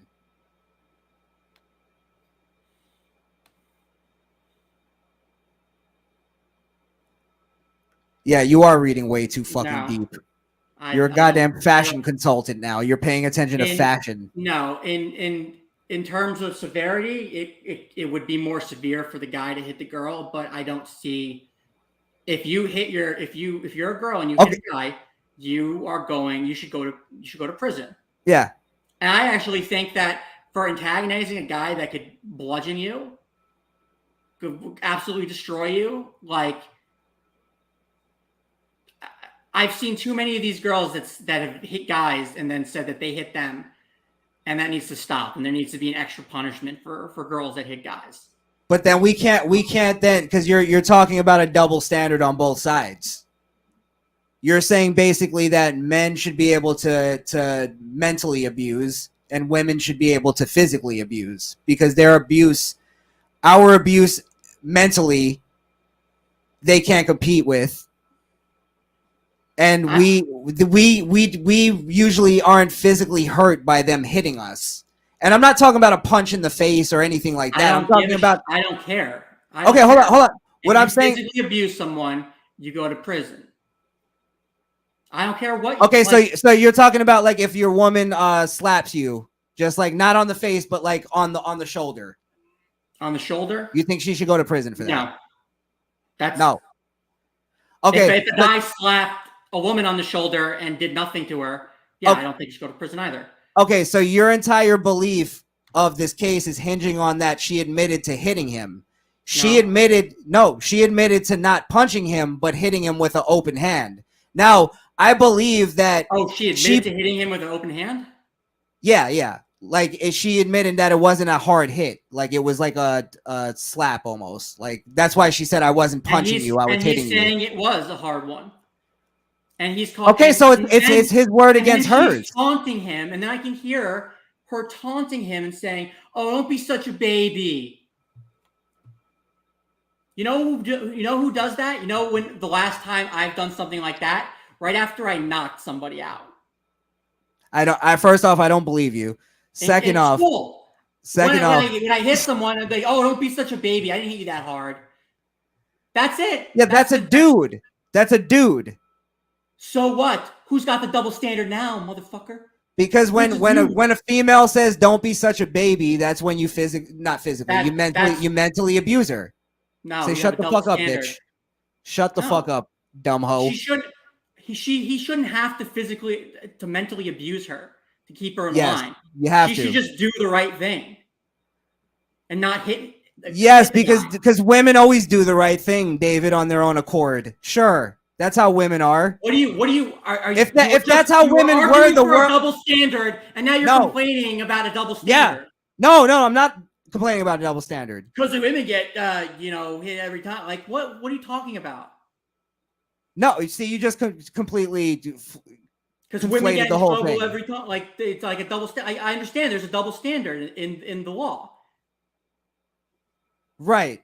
All right, what were we saying before? Where were we saying before? Because you just completely turned it into a double standard thing, and that's not what I was talking about. You didn't even know what was happening. Don't act like that was some magic trick you did. You just fucking did a bunch of conjecture, and it didn't make sense. Ministry of Truth. Jesus Christ. I'm starting to second guess your lawyer fucking shit. Oh, I gotta check. I gotta see your bar. I gotta show your bar fucking. I can't because my name is on it. Oh, okay, true. I'm not gonna get like prank calls. True. Gotcha. Yeah. Gotcha. At least you'd be getting some calls.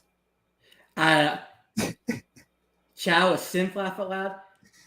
Yes, you were Okay. simping on something. That's what I was about to hit you on, but then you turned it. You fucking did a tornado, and I forgot what we were talking about.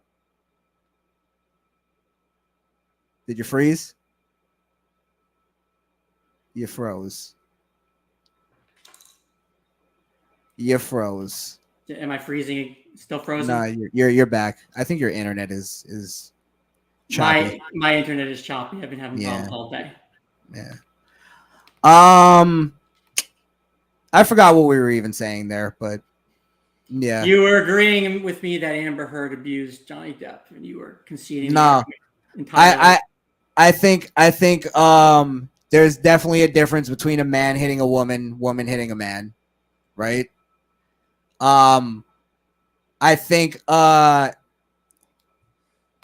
you have to like there has to be some kind of evidence of like if she really hit him to where it hurt him, like what's the evidence to that? Otherwise it's just his words against hers. Okay, but that's kind of what this defamation. And I happen to let's get back to the defamation case then. Hold on. Because I believe in the double standard, I happen to believe that if she hit him and she's claiming I didn't hit you that hard, you're just being a bitch. I happen to believe that.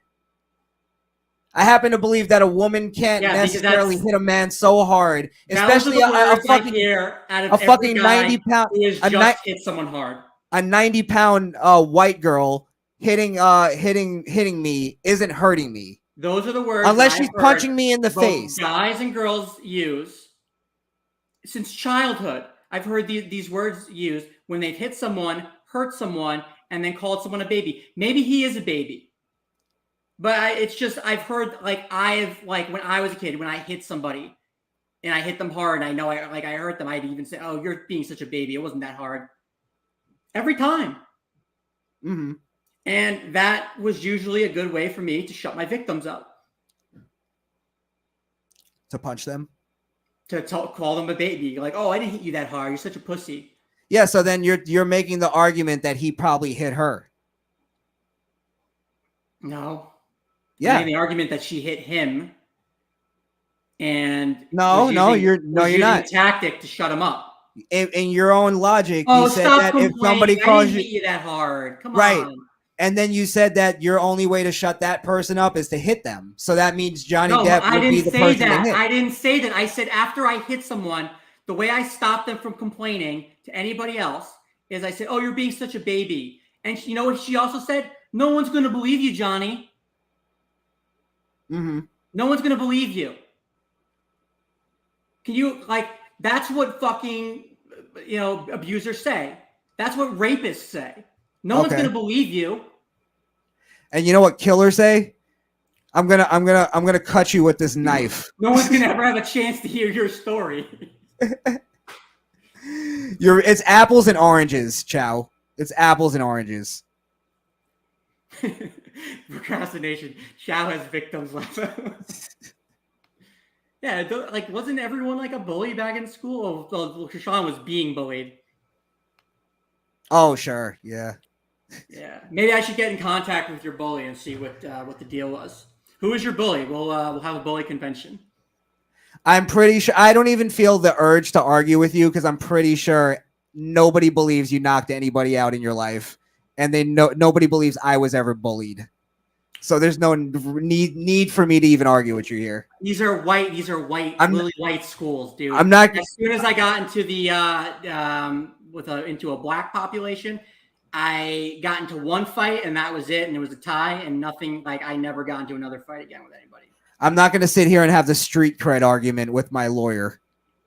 Not your lawyer. You're not Better Call Saul. I'm not Better Call Saul. No. What happened to that? You make plans that we're gonna do a review on Better Call Saul. Like We got suspended, and then I had a hard time finding the show. I couldn't even talk to you when that happened, guys. I'm just gonna let all you know. I warned Crishaun while he was doing the stream. This is gonna get you suspended. It was the last day of another suspension. Yeah, where he got caught. I said we're almost, like I've been saying, we're almost freaking there where we're gonna go up in the algorithm. And then he does this, and I'm like, stop.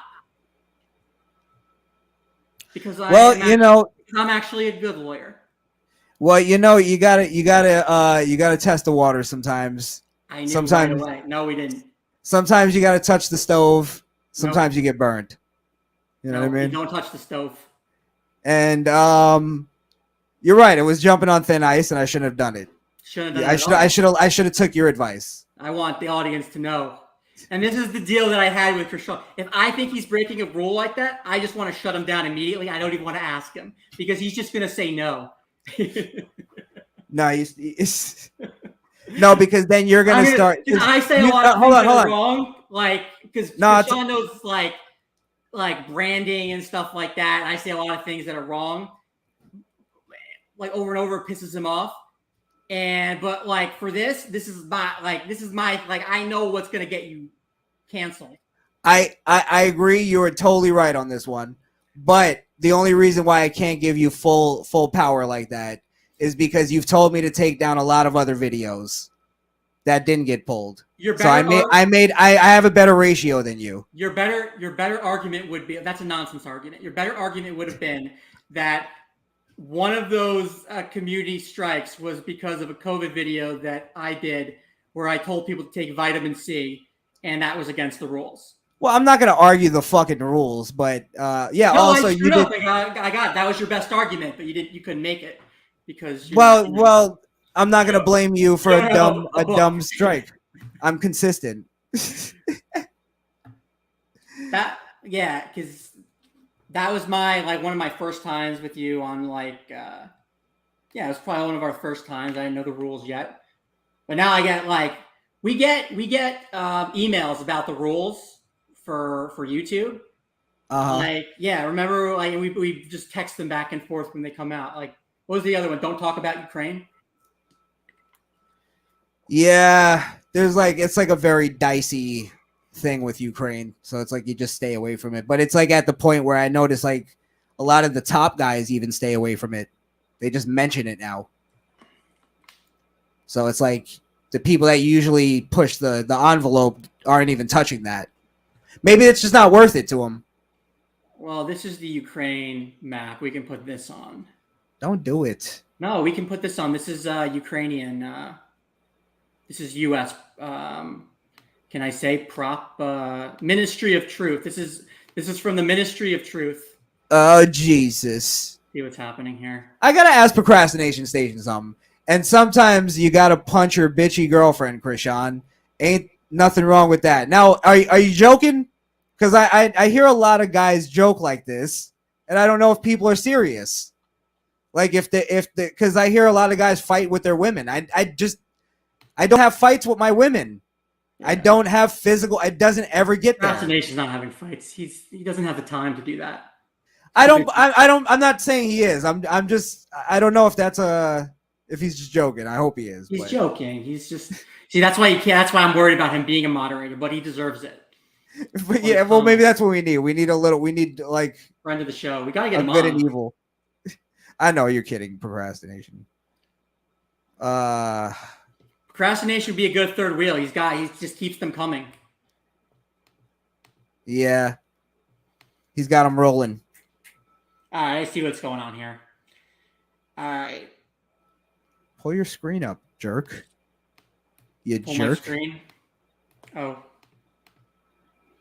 So this is what's going on, and I can see this pretty clearly because I know yesterday. Russians. Why are you doing this? We're going to get pulled. We're not going to get pulled because I'm doing this right. Russians bombed this bridge to Moldova that the Allies were using. And what they want to do is they want to trap Odessa and Mykolaiv between these 2 points with their advancing armies coming from this point in Crishaun with this army here. They also want to land troops in here, which is why they blew that bridge up. They want to make sure there's a landing area over here so they can link up with these troops and take Odessa. Okay. So if they take Odessa, then that's a real problem because there's no way to get anything into the south except from the northwest. And if they take Odessa, they have a straight line shot up to Kyiv with these supply routes. All right, I think you have to stop there now. Well, I can keep going. Their other objective is to surround these guys in the east. Over here, the Azov battalion. We won't talk about them too much. But they also have to take Dnipro from the south and Zaporia because that's where supplies are coming in. All right? That's the update. How did the Jews ever lose? How did the Jews, we didn't have a fighting force after Judah Maccabee. Exactly. You didn't keep up the spirit. Yeah, we got fighters now. We got Israeli fighters. I'm sure we've trained the Ukrainians. What I'm seeing here in Ukraine is the Americans and Israelis have trained the Ukrainians very well. They have done an outstanding job. It's like since 2014, and they've enabled them to hold on.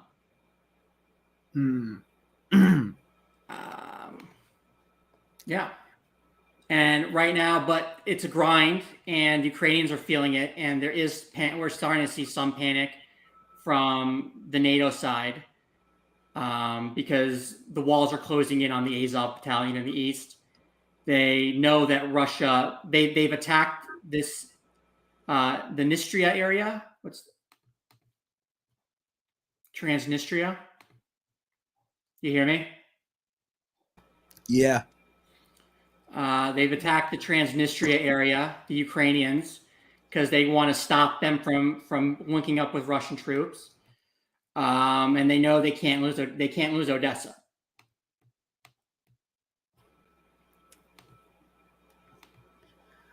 Got you. See, I'm being quiet because I don't know how to talk about this. I mean, I guess. No, keep going. There's no misinformation. This is coming from the Ukrainian side. They were talking yesterday that the Russians blew up this bridge because they think there's a landing. There's going to be a landing over here against Odessa. They're either going to come in here or come over here. They also want to cut supplies from the southwest. That means they can only get supplies from these roads here, and they're long roads. There's nothing, and they've got it surrounded. You can see they've got Transnistria over here. I think they have between 5,000 and 10,000 Russian troops. I was gonna say because they're all like long straight shot roads, right? Yeah, they're long straight shot roads. So they're easy to sort of lock down that whole area. I think taking these two areas, the Mykolaiv and Odessa, if they can sweep through here and take this area. Can you see my mouse? Yeah, I see it. Okay, if they can take this area, they can use like these highways and put troops on all these highways to reinforce each other and to protect each other's like the sides. And if once they get over here, they can link up with these 5,000 to 10,000 troops, and they can keep attacking from the west, the east, and the south. The only way they can get out is through the north, and their only supply line is through the north. That's going to be their goal, as well as destroying this area in the east, because they need to take out this Azov battalion and mass troops into Dnipro. Once they have Dnipro over here and Zaporizhia, they'll have command over the east. There's no other way to get supplies into Kharkiv, except Poltava, or was it Pensa? Poltava. Yeah, they're gonna have problems because they're surrounded. They have troops, like basically surrounding Kharkiv. So I mean, that's what I can see is the plan. Mariupol, these guys are still holding out. The battle's lost, but they're still holding out. I have no idea if they've taken it or not. Shelling continues at Azovstal and Mariupol. So that's that little like port or something. Yeah, this is an important port city. It's also they've been holding out, but I mean they don't have the weapons. They can't hide around the civilian population anymore. I think they're negotiating letting people out because there are women and children there. They've said that, so that's kind of the bargaining chip. And I won't say any more on that because that might be going over the line. Procrastination Station says the technique is called the cauldron, where they slowly encircle and stomp out all of the supply lines and forcing them to either starve themselves out, come out and fight, or negotiate a deal. Yeah. Good. I didn't know what that was called. The cauldron. The cauldron. Interesting.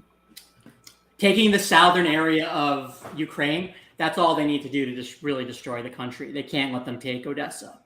Like, the Russians need Odessa, and the Ukrainians can't let them take Odessa because they need to be able to export and import goods, like in the future. Right. So if they don't have a port, there's no reason. Like, you're just taking a bunch of land for no reason. Well, the Russians aren't. If they take, basically, what the Russians need to do is to starve them out, like starve their economy, which is already garbage. Make sure they don't have food. So it could take like a couple months even. I don't know how long it's going to take.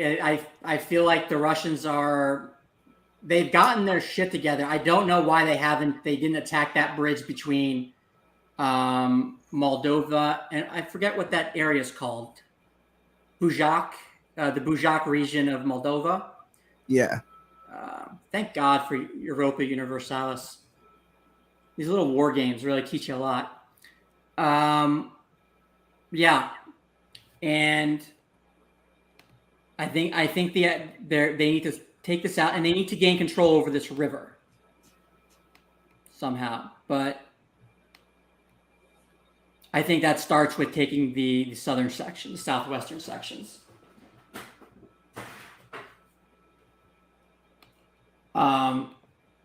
Like everybody is saying that the Russians were just going to come in and, they were just going to head for Kyiv and probably take Kyiv, that they had these capabilities. We were wrong. I overestimated Russia. Everyone overestimated Russia. But what we really did is we underestimated Ukraine. Ukrainians have been busy. They've been getting the weapons from the U.S. They've been getting the weapons. They've been getting the training. I think they got training at fighting in Syria with like the Israelis or something.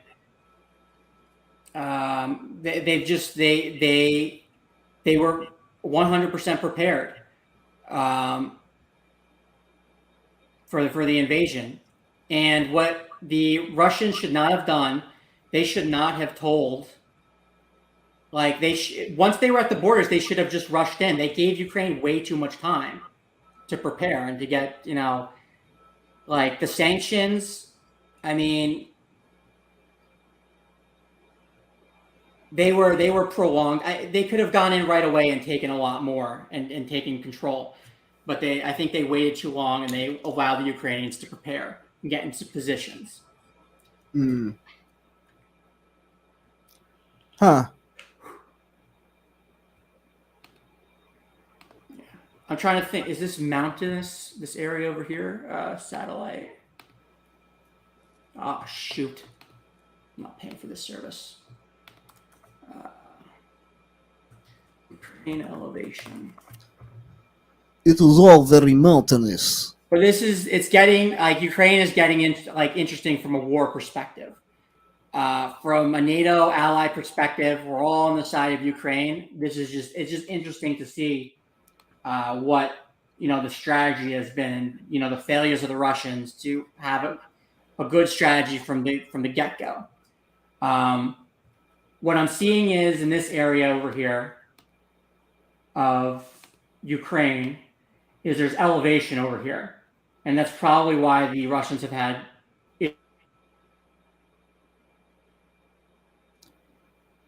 You froze up, David.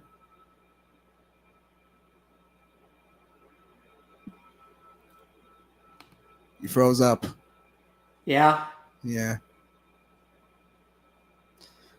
All right. Yeah. Well, let's start wrapping it up. Okay. That was Ukraine. That's what we can say about Ukraine without violating any rules. Yeah, that was a fun conversation. Was it not a fun conversation? Yeah, sure. No, it was interesting. I mean, just a little, because people want to know what's going on. It's like, like almost just as like, here's the facts of what's happening. That's what's happening. Yeah. No bias, no nothing. It's like, this is the position. Like Russia's, was losing. Now they're making some gains, and that's it. They're cutting off oil and gas to like Poland and Bulgaria. So basically, you have to call it like a sports analysis of a game. Yeah, basically. All right, that's fun. Chow, I want you to come back with your evidence and have a proper argument. Yeah, I do too. Okay. Yeah, Okay, I want you to tell me why Johnny Depp. Yeah. I will shine a light on Amber Heard's abuse. I want you to instead of that, what I want you to do is instead of ignoring all the evidence against Johnny Depp, I want you to actually look through it and explain how it's not abuse or how he's not responsible for the erratic relationship that they had. That's all I want. All right. And stop watching Blow all day. I'm not watching Blow all day. You know you are. It's a great movie. It's one of my favorite movies ever, so. But, It is great. I think I didn't like anything else really afterwards. I never liked Edward Scissorhands. That was stupid and weird. I liked his Willy Wonka. That sounded kind of gay, didn't it? Yeah, it did sound kind of gay. I'm doing a plug. Shameless plug. Willy Wonka was okay. His Willy Wonka was pretty good. Yeah, well, he did the barber guy, right? The barber that murdered people. That's Edward Scissorhands, right? No. Edward Scissorhands was a landscaper. Never saw it. Yeah, the Mexicans didn't have a chance. He was a landscaper? I thought he was a barber. Edward Scissorhands? Yeah. Yeah, he did all these nice shrubs in the community and did it for free. And you can't beat that. Oh. All right. It was a terrible movie. Oh, you're gone now. My camera went out. Of course. What is going on? What's going on with the internet, man? Everyone's having terrible time with Comcast, Xfinity. I think there's something going on with everybody, like the whole system. Right? I think there's cyber attacks going on, and nobody's telling us. At my job today, all the lights just went out. Just blackout. Maybe the Ministry of Truth will. Yes, maybe they were booting up. Yeah. Yeah, I don't I'm thinking about getting what's it called? Cisco. That's the big deal one, right? The one they have in the. Yeah. All right, because that'll power everything. Right? Yeah, I guess so. And then when you don't have internet, you can come over and we can share. I can share your internet with you. Well, if you just get an Ethernet, it actually works pretty well. I haven't really had any connection problems. The Ethernet. Yeah, since I got Ethernet. Do I have an Ethernet thing on my Apple? Yes. Okay, I'll try doing that. I recommend everybody go Ethernet. We all got to plug back into the hard line. You know what? I pitched this to we'll get procrastination Ramdell's opinion on this. I pitched this to Crishaun. I think we should do, when there's a hurricane, we should do a hurricane like show from my place. Sure, right? if I lose power. I've done hurricane shows before. I won't lose power.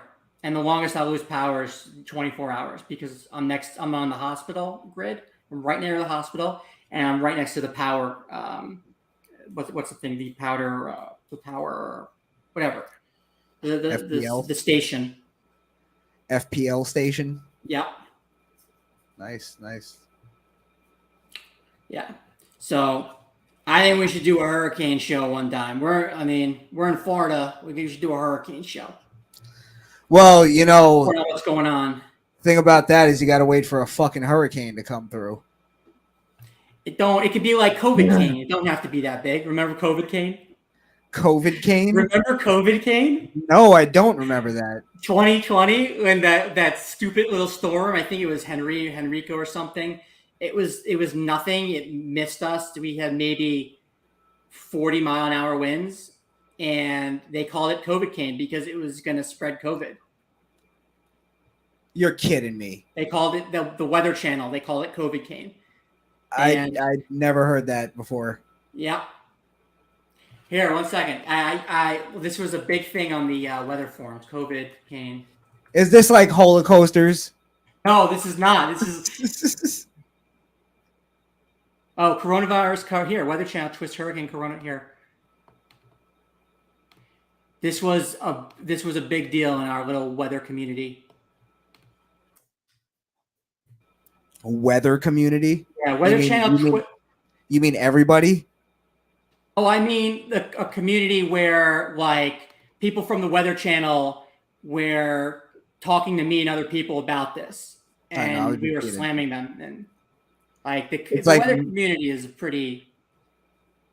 Yeah, it's pretty decent. Are you guys like storm chasers? There's storm chasers. Everyone, we post like observations. Yeah, so you gotta get close to the cylindrical force. Here's my proof. I'm gonna post it in the comment section of the Weather Channel using COVID cane as a that was a thing that they used to scare people. COVID cane, wow. Yeah.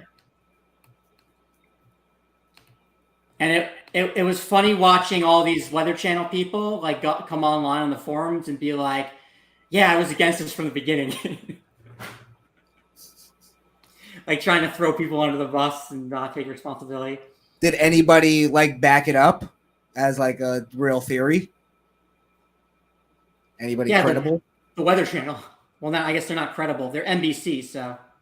Yeah. Remember Hurricane Harvey, and then there was a meme that said Hurricane Harvey with Steve Harvey's face, Hurricane Chris' head and hair, and it was so. Yeah, I remember that meme. Yeah. Of course, that was the Texas storm, right? Harvey, the one that flooded the area. One that fucked up Texas, yeah. Yeah, they got like 60 inches of rain in Houston or something. What was the last one we got? Irma?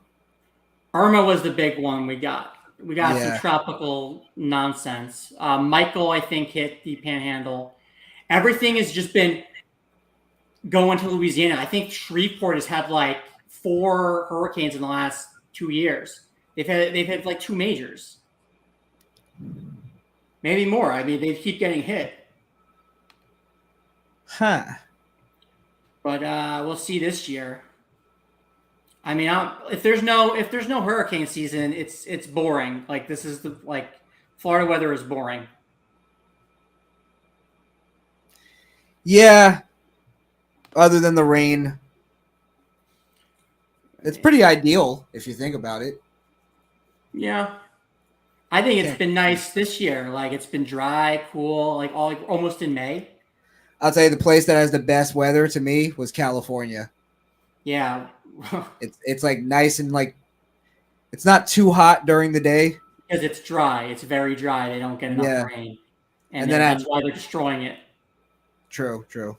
And then at night it has this nice chill to the air. Why aren't there hurricanes with black folk names like Hurricane LaQuisha or something?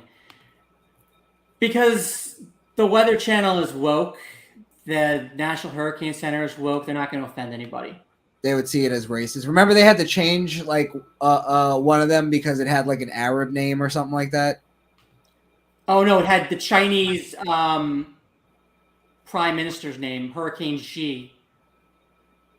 Yeah, it was something like that. I think they also changed the COVID designation for the it was supposed to be G, like the COVID-19 G strain.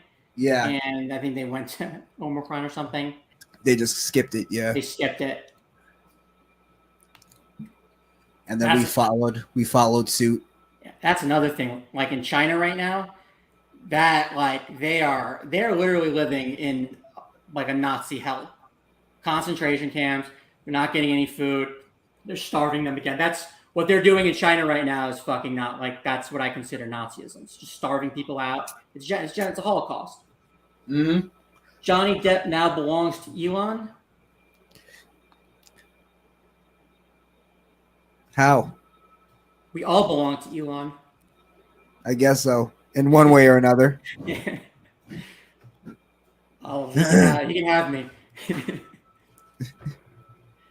I cannot understate the fact that Elon Musk is probably one of the greatest fucking American immigrant stories or American immigrants ever in our history. Like one of the best. Well, I just always put him as like he's got to be one of the best people that ever lived, period. Like he's innovating everything. Like he's making it to where we're all thinking about traveling to other planets as like a reality. You know what I mean? Yeah. But it's, you see, like the thing I write Procrastination Station. Sorry, go ahead. Yeah, see you later, Procrastination. You've been Thanks. Yeah, thanks for being active tonight, man. Yeah, we appreciate it. One of the good ones. Moved up the ranks big time tonight. Yeah. What the hell are we talking about? I mean, just with climate change, just with getting that out there, making it like the guy is reasonable on these issues. That's why I said this guy could, in 4 years from now or 6 years from now, he could run for the Republican nomination and win it. Well, I always love that. Like, I love that how he's like, he thinks futuristically on another level, but he also is grounded in those ways where he thinks of free speech. You know what I mean? He doesn't think of it being like this, like, I'm smarter than most people on the planet, so you should all listen to me. Even though he might be right on most of the issues. Like, he's still not, he has the credibility of being one of the smartest people on the planet and still doesn't. But he's also kooky. I see and he's him on Joe also Rogan.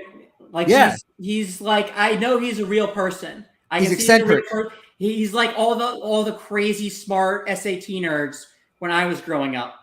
But like he knows his limitations. He knows society's limitations, and he's not pushing. He's just putting out ideas and doing it, in a nice way. I mean, it's respectable. Yeah. Like, he didn't even have to buy Twitter. I already thought he was like one of the greatest human beings in U.S. history. Like of this. Yeah, century. You've always been a big Elon fan. Yeah, I'm riding Elon's dick pretty hard. I can attest to that. Yeah, you're breaking it off. Elon has to grant access to everyone who is banned, including me. Oh, Fresh News 247. Who are you? Who are you, Fresh News? I don't mean that in a derogatory way. Fresh News 24/7. We're not saying it right. 24/7. Yeah, 24/7. Think he's a black dude? I don't.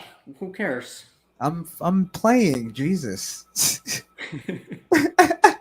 Throw me under the bus. He's new. I'm sorry. I should have done that. I need a timeout for that one. I'm kidding. I almost threw procrastination station under the bus earlier. It's like you can't read sarcasm through these messages sometimes. Dude, Elon's ex-wife is now with his dad. He knows what real life is. Yeah, well... Is that real? Ex-wife? 1 second. Is now with his dad? I gotta look up fresh news 24/7. I'm mostly on Imager. Is that how you say that? Imager. Johnny Depp's ex. No. Imager. That sounds like a derogatory term for immigrant. Call him He's an been immigrant. married multiple times. Elon and his ex-wife. So clearly this guy has great prenups. Dude, Elon Musk doing it right. Elon Musk kids and family. He's got kids. He's just paying child support. He's the man. Elon Musk He's taking care of business. And he still manages to get 8 hours of sleep every night. Yeah. Yo, fresh news. Like and subscribe, man. Definitely. We'll check you out. We're always looking for fresh news, and we're. Yeah, definitely.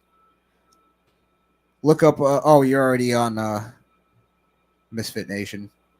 Check out the rest of our videos. Yeah. I'm sure you'll like our reporting.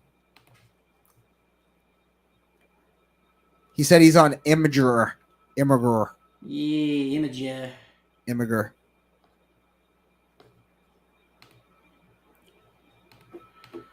COVID cane. What is Imager? Imgur, I think it's. Let me check it out. Actually, Imgur.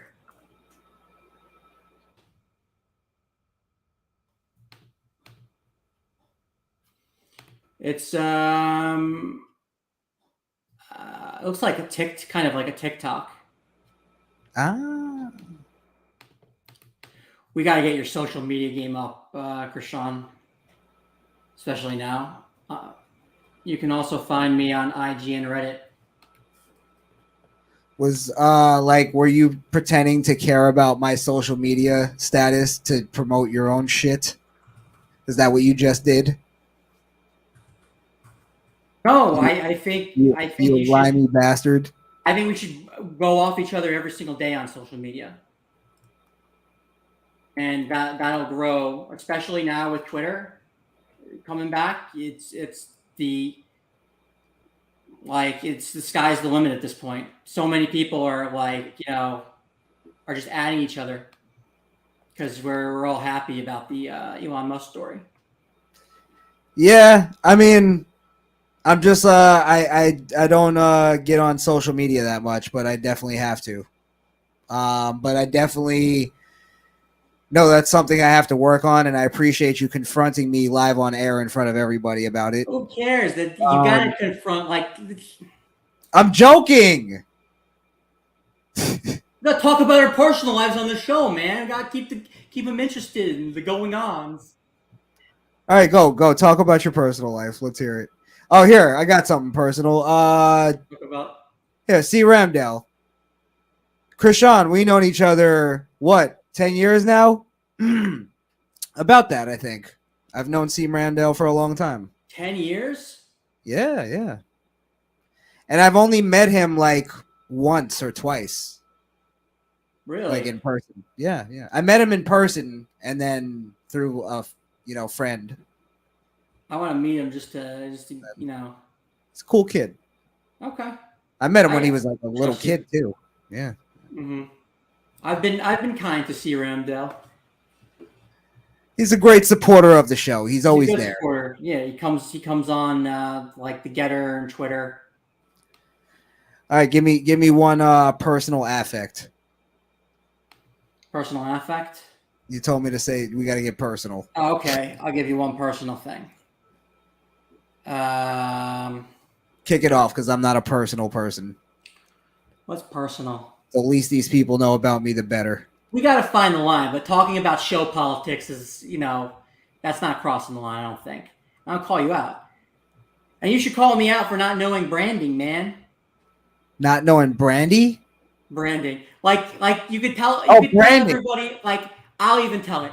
I told Crishaun that we didn't need a backup channel, and I was stupid for saying that.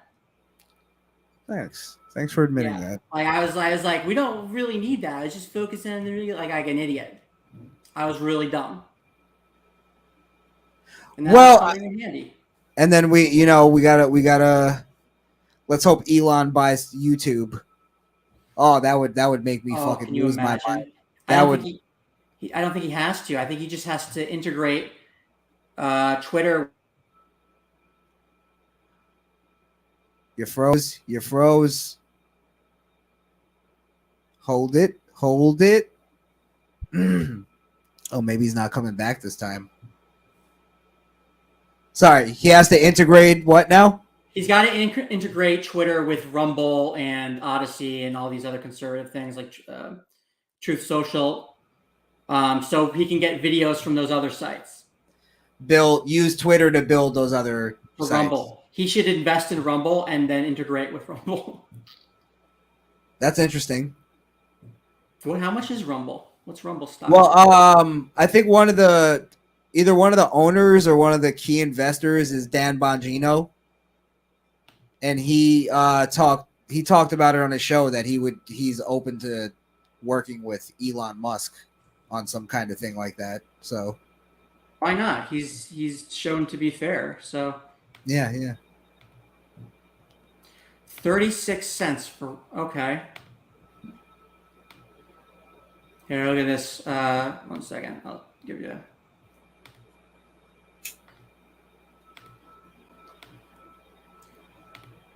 Rumble is only 36 cents.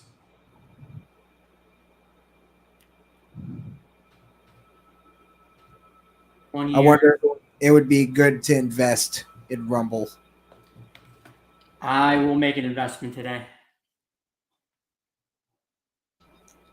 I'll make an investment. I might do that too.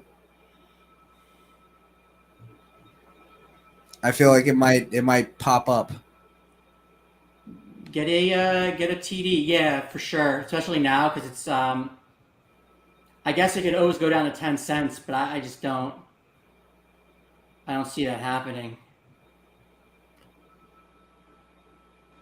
It looks like it's dropping, right? Or is that just a peak? Yeah, but it's dropping down to the low, to the bottom from last December and last January. So it should spike up again.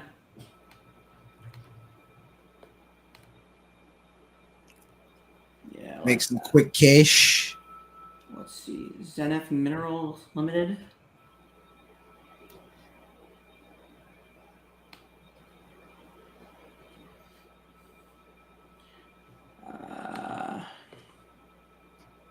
Can you imagine being in Truth Social? Like,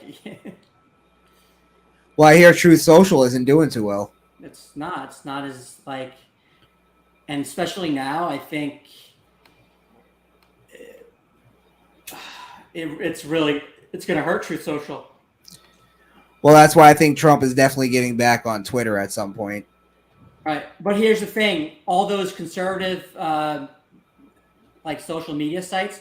They took users away. They took active users away from Twitter, Facebook. Like they made Twitter affordable for Elon Musk.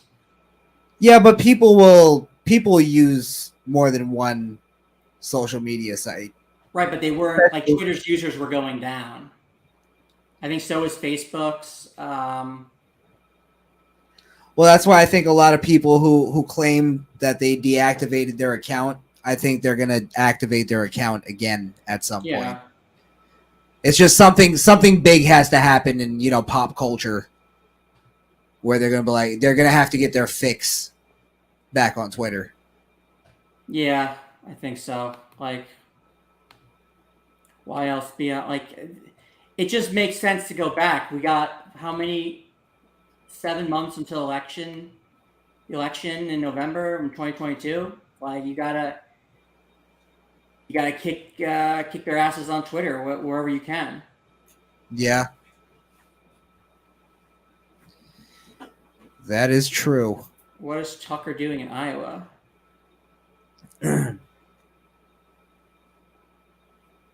Is Tucker going to run? Run for office? He's going to Des Moines, Iowa. Maybe Trump's having a rally. You see Trump's doing rallies again, huh? Yeah. Is he coming to Florida? Oh, he'll be. He's got to. He lives here. Like, dude, I think he should run for governor of this state. I really do. I don't think that's what he wants, though. I know it's a shame. I agree with you, but you know, Hey, we need talent from outside the the pitching rotation. That's why I'm thinking of like Elon Musk now as an idea because he's outside of the rotation, but he fits. There's something about him fits, and it's a good way for the party to transition to like a reasonable climate change friendly, non-pollution type of party. well, do you think they're projecting that too? Because they're going on this really like heavy hate campaign against him. I haven't seen a hate campaign against somebody since Trump like this. Oh, this hard? Oh, this hard. I mean, this is everyone that gets big. But free speech is a serious threat to the Ministry of they formed a Ministry of Truth. Yeah. A Nazi propaganda arm. Like it's crazy. You were about to say free speech is a threat to the Ministry of Truth. Yeah, free speech is a threat to the Ministry of Truth. And they probably wouldn't even have a problem admitting that at some point. Yeah, they are admitting it. Well, their entire existence, the existence of it is admitting it. Basically, just all you got to say to people is they started a Ministry of Truth to stop people from using free speech. Like that's an arm of the government that is like anti-First Amendment. What they're going to be doing, I don't know. What are they going to be doing? I don't. I think it's again one of those things that it doesn't have like an actual goal, and it's like it's very subtle and they just had to give them something, so they just said, "Oh, let's start a Ministry of Truth." So they shut the fuck up. But it's an even bigger problem because the Ministry of Truth sounds like horrible. It's in a book by Orwell. It just doesn't. Society. I know I'm probably sounding like one of these guys, but it just doesn't sound American.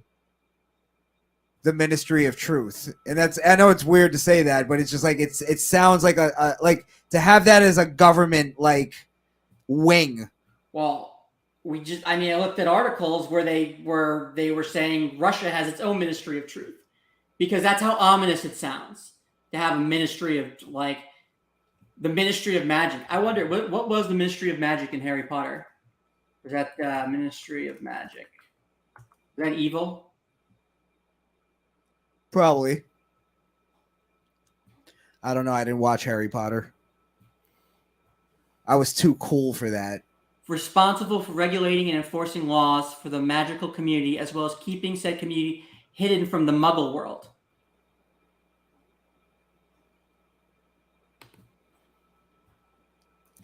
I don't know if that's good or evil. That's evil, man. I guess, well, what's a Muggle? They consider Harry Potter to be a Muggle. That's evil, man. No, I'm offended by, if I was called a Muggle, I'd be offended. Yeah, it does sound like a racist. I mean, if you're a white racist out there, just start calling black people Muggle. Muggles.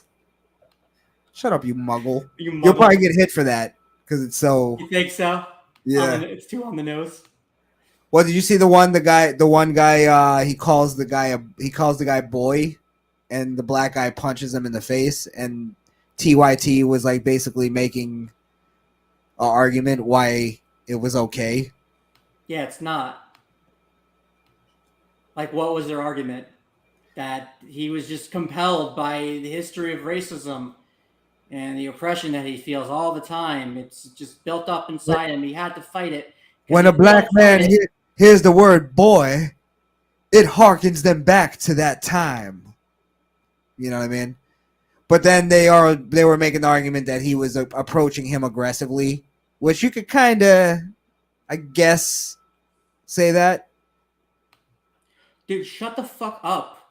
There are like shootings every day in black communities. They're like on the news, just local news. They're talking about like baseball games where there's shootings and like families getting killed, kids getting just murdered out in like the sticks. You hear about this 5-year-old girl who was biking like a half a mile to her grandma's house, and they just found her body in the woods. Like it's literally this is the worst I've seen crime in my lifetime. There's so many vicious freaking crimes going on. I don't want to hear about hate crimes anymore. I literally don't. Let me see what happens. I just did a video on New York City where the the West and East Village are now like dangerous and crime ridden. Like we're talking about like the second best neighborhood, only second to like the Upper East Side of New York City, and it's basically turning into a hood. It's like people are afraid to walk down the street because they'll get mugged.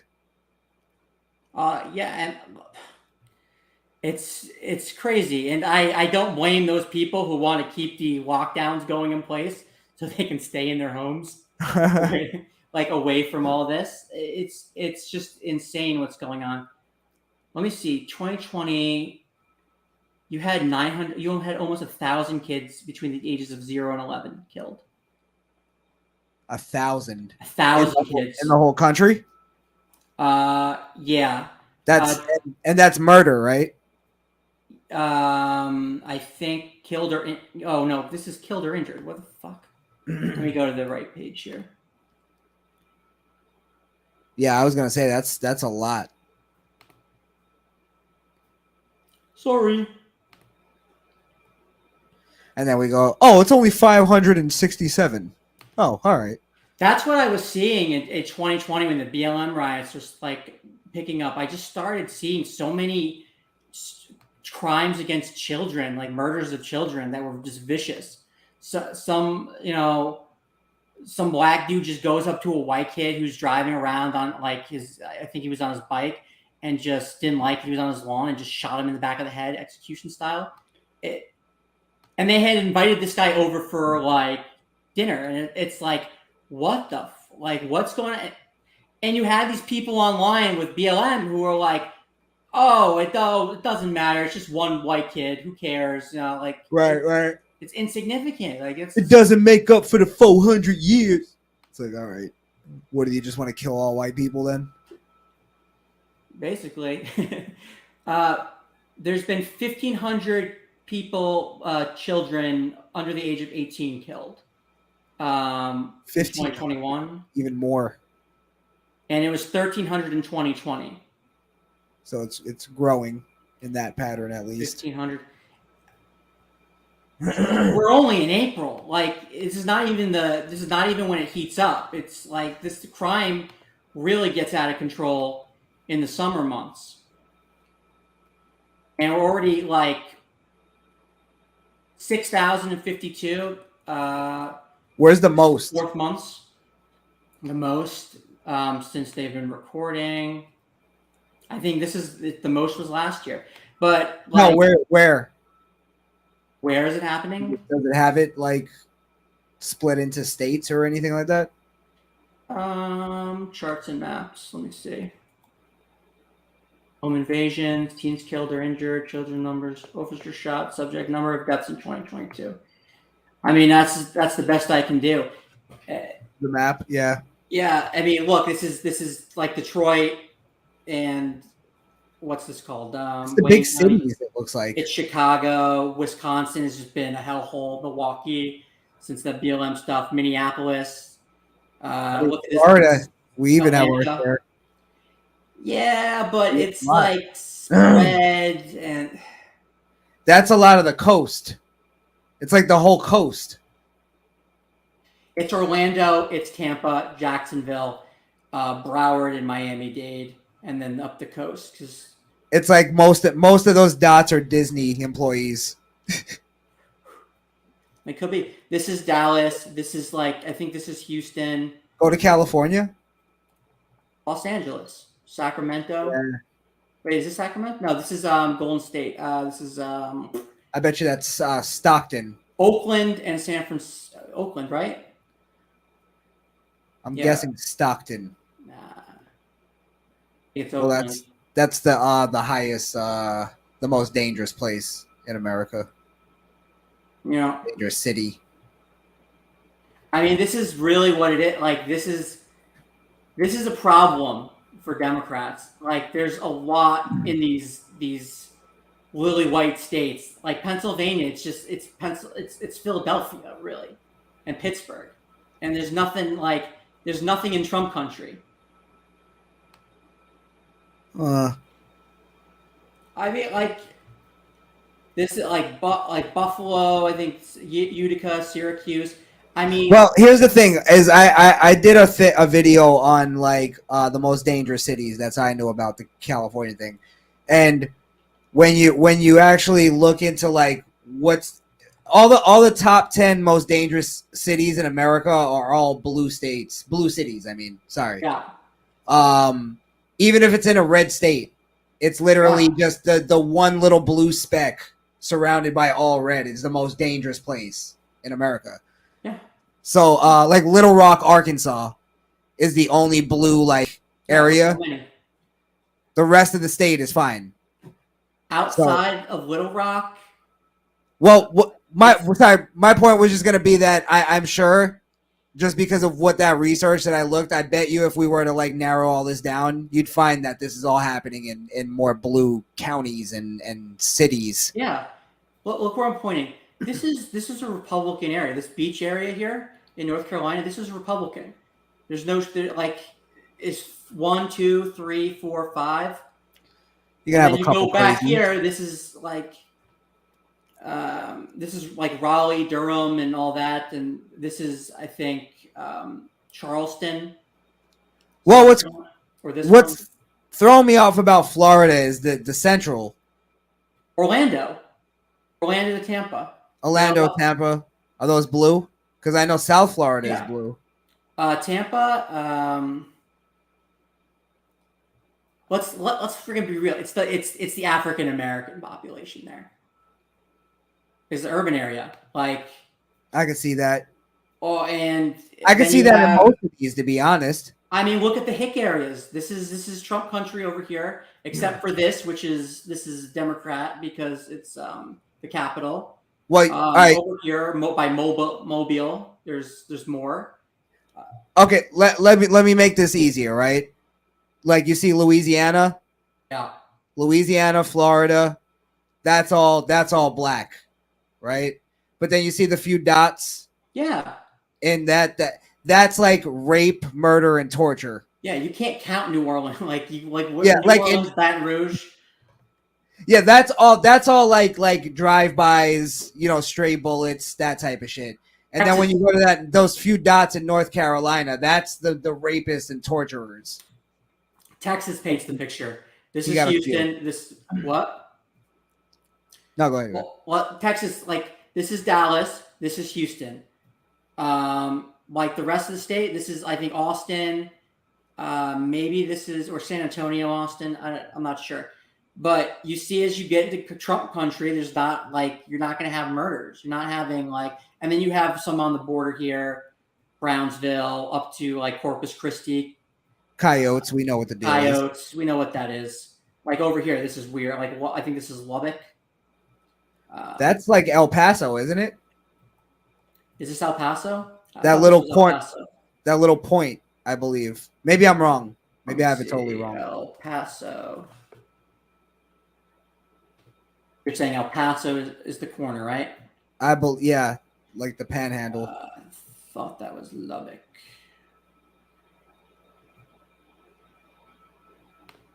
Yeah, you're right, El Paso. Yeah. Oh, Lubbock is in the north near the North Panhandle. like Amarillo, Lubbock. It's not that much, man. Right. But then it's like, yeah, it's like Arizona, Nevada, all that stuff. There's nothing in Trump country. It's just like Yeah. it's located here. This is the immigration issue. Oh, did you ever touch on the opioid crisis that's going on right now? No, I didn't. Oh man. Let's wrap on this though, because I gotta wrap a little bit. Yeah, we're running out anyway. No, go ahead though if you wanna. I mean, we could save it. I mean, Oh, you froze again.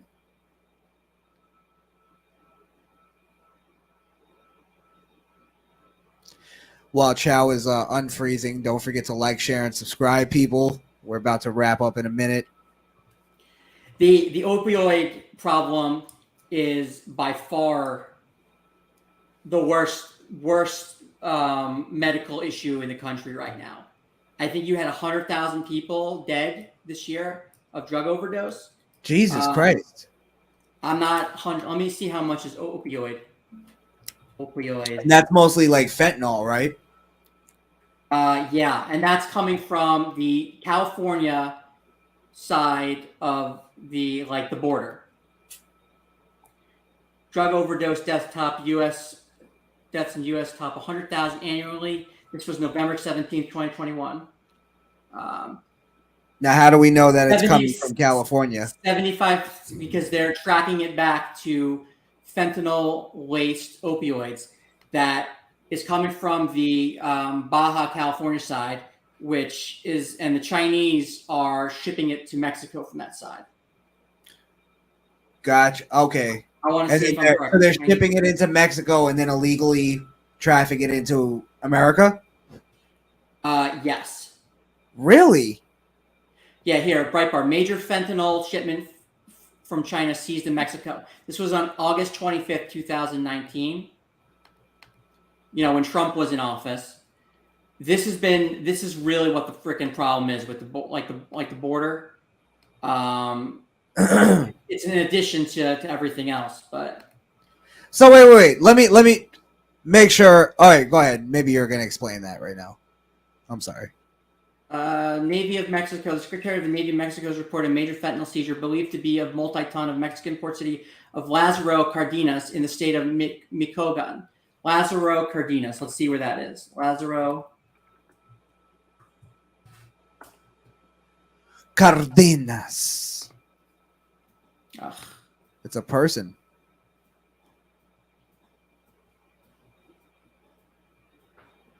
Yeah, southwest side.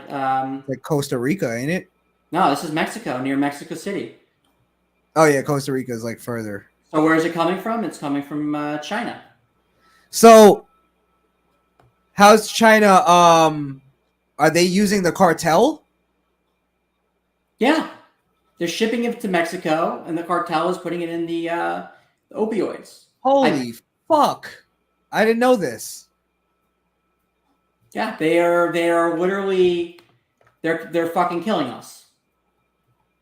They're doing it the long way. They're playing the long game. They've been playing the long game. They're playing the long game right now by not really getting involved in the Ukrainian conflict. But here, yeah, they've been playing the long game with everything, actually, with our culture. Their big mistake is this lockdown, that the zero COVID policy they're trying to put in place. It's ridiculous. This year's surge in drug overdose deaths, which for the first time climbed past 100,000 in the 12-month period ending in April 2021. Which for the first time climbed past. So this is the first time this happened. That is insane, bro. You just blew my mind. 28.5% increase from the 78,000 deaths in the prior year, with 75% of overdose deaths caused by opioids, mostly of the synthetic variety. As of early December, the predicted number of deaths for the 12-month period ending in May 2021 was slightly lower, but still above the 100,000 mark. The number of reported deaths was slightly under 100,000 for both periods of time, but according to the NCHS, these numbers were underreported due to incomplete data. So it's going to keep going up. This is the major health crisis in the country. Anyone telling you it's COVID right now is not like they don't watch Fox News. Like, yeah, it's being censored. They don't care. And you see everyone involved in this thing is an ally of the like China is an ally of the Democrats. China's the one shipping it in. And they're shipping it to Mexico, and they're being able to bring it up through. So now if we're gonna connect everything here, and this is, I guess, complete conjecture, but I'm assuming you're making the connection of they're keeping the border open how it is for this reason. I think there's some element, some politician out there knows. There's some people that know, and they have a stake in it.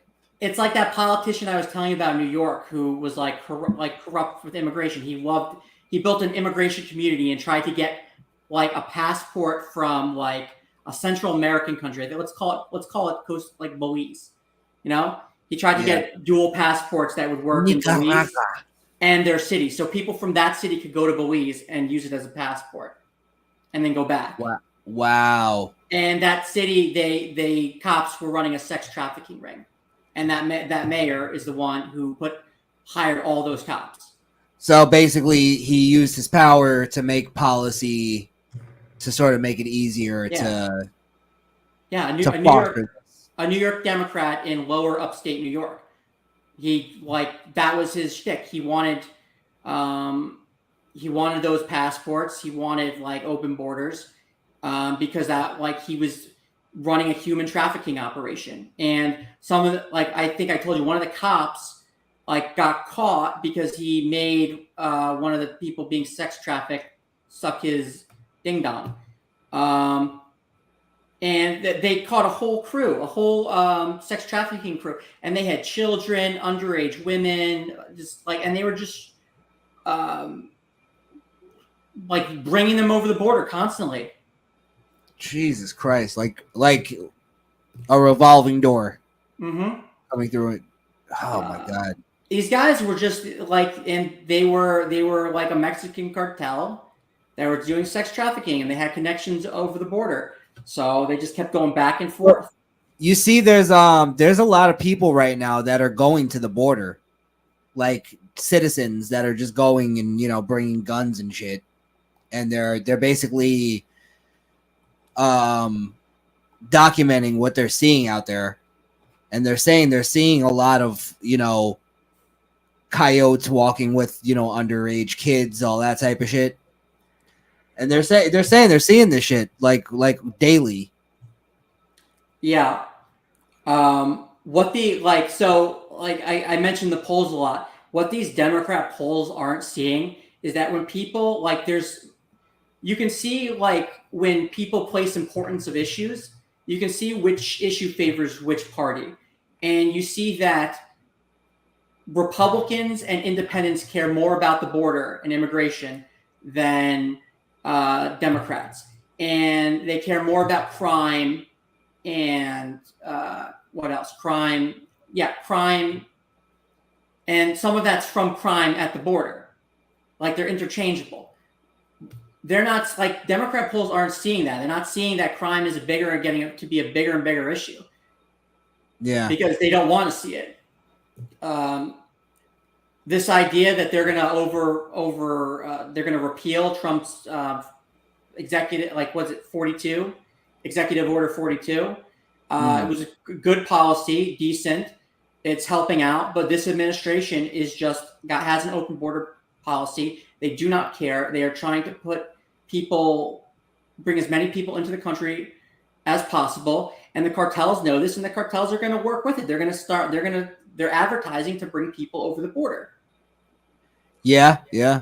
And then they're also, I think you're right in terms of they're trying to just stuff as many people in as possible. As many people as they can. Yeah, for whatever reasons. But then a part of it is also the whole voter thing.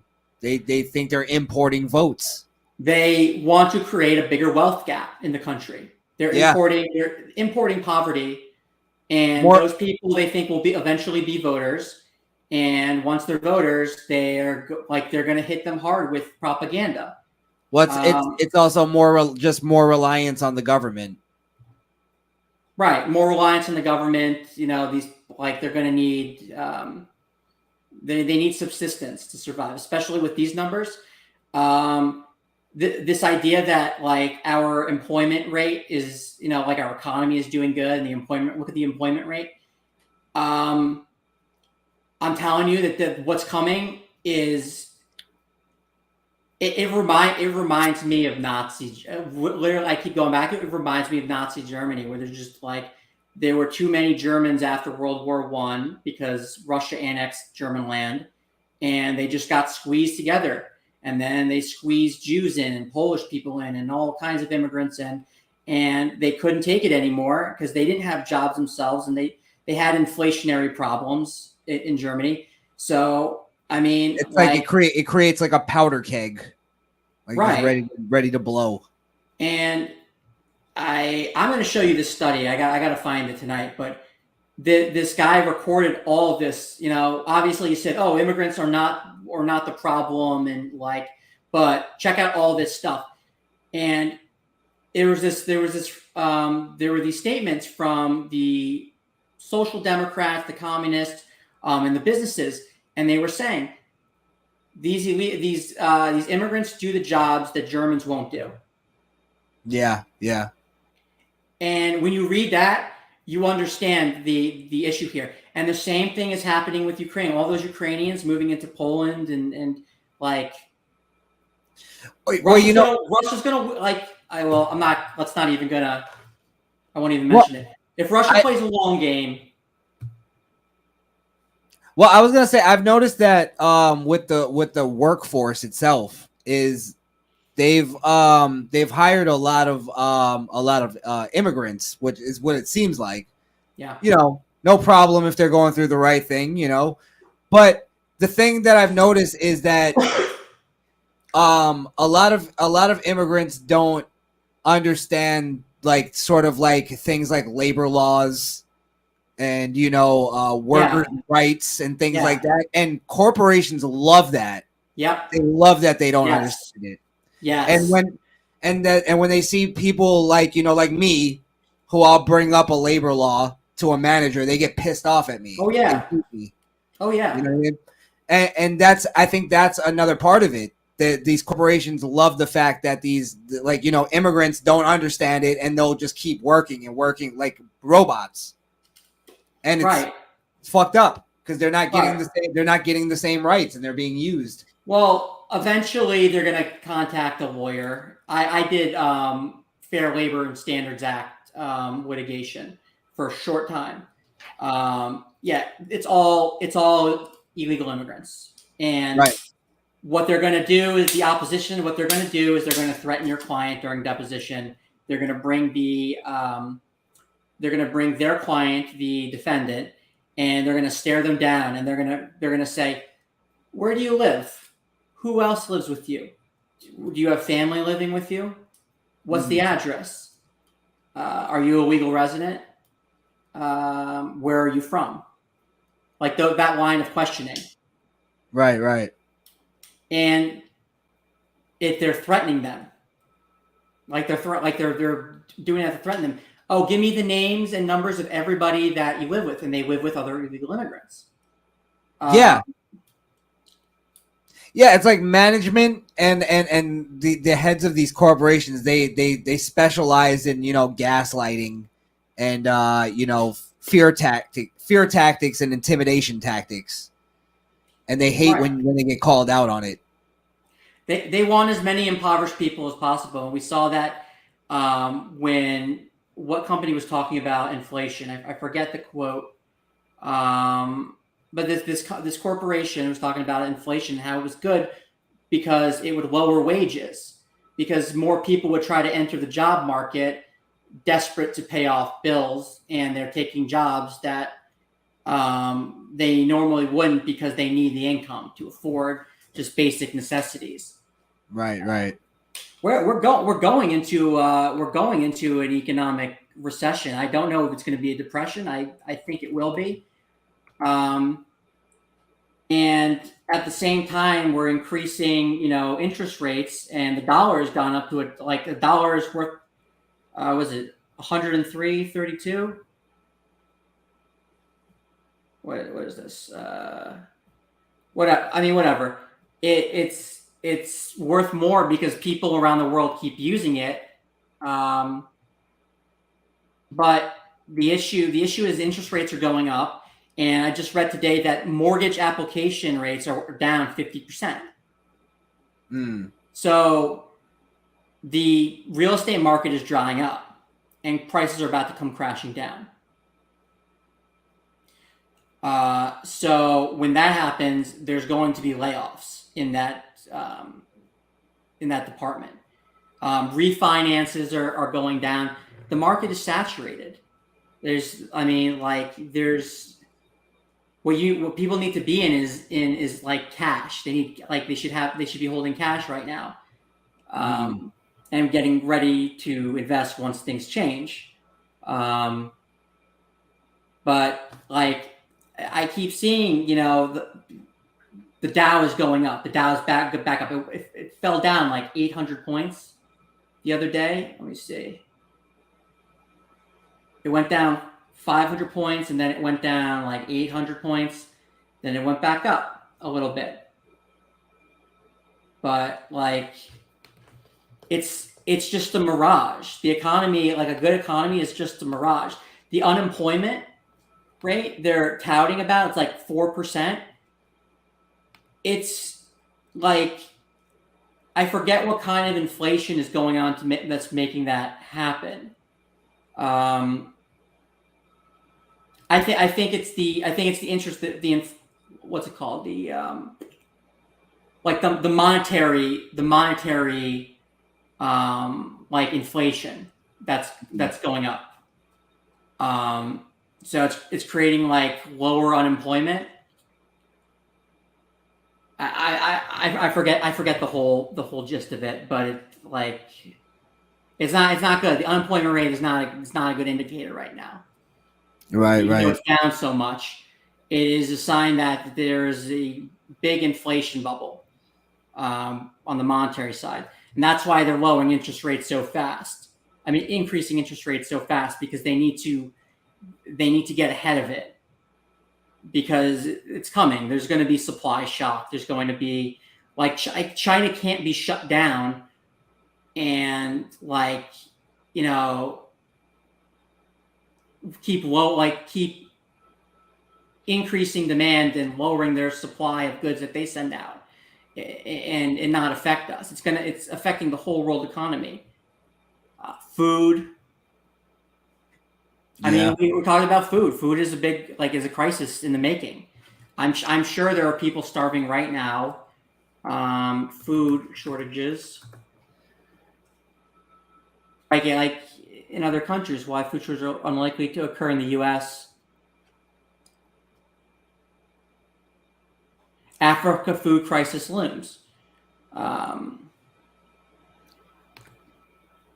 I think they're having a food crisis in South America. They're having a food crisis in Africa, and they're clearly in China. They're having a food issue because they don't have enough, and they can't get enough supply to the people who are in lockdown. They've locked down Shanghai. They're about to lock down Beijing. They cannot possibly do this without killing people. Yeah, man. I see it. I see the same thing you're seeing. Well, you got more, information on you about it. But all right, well, Chow, let me get out of here. All right, guys. Yeah, bro. I appreciate you. Later, man. All right, brother. Be safe. Adios. All right, guys. Go follow General Chow on his channel. And if you're on you're on his channel, go follow me on Misfit Nation Podcast. That's my backup channel. And then we're currently suspended. All my fault. Go to the Misfit Nation on YouTube. All right. We'll be back on Friday for the main show. That's it. Fuck off That's now. it. Fuck off. Good night.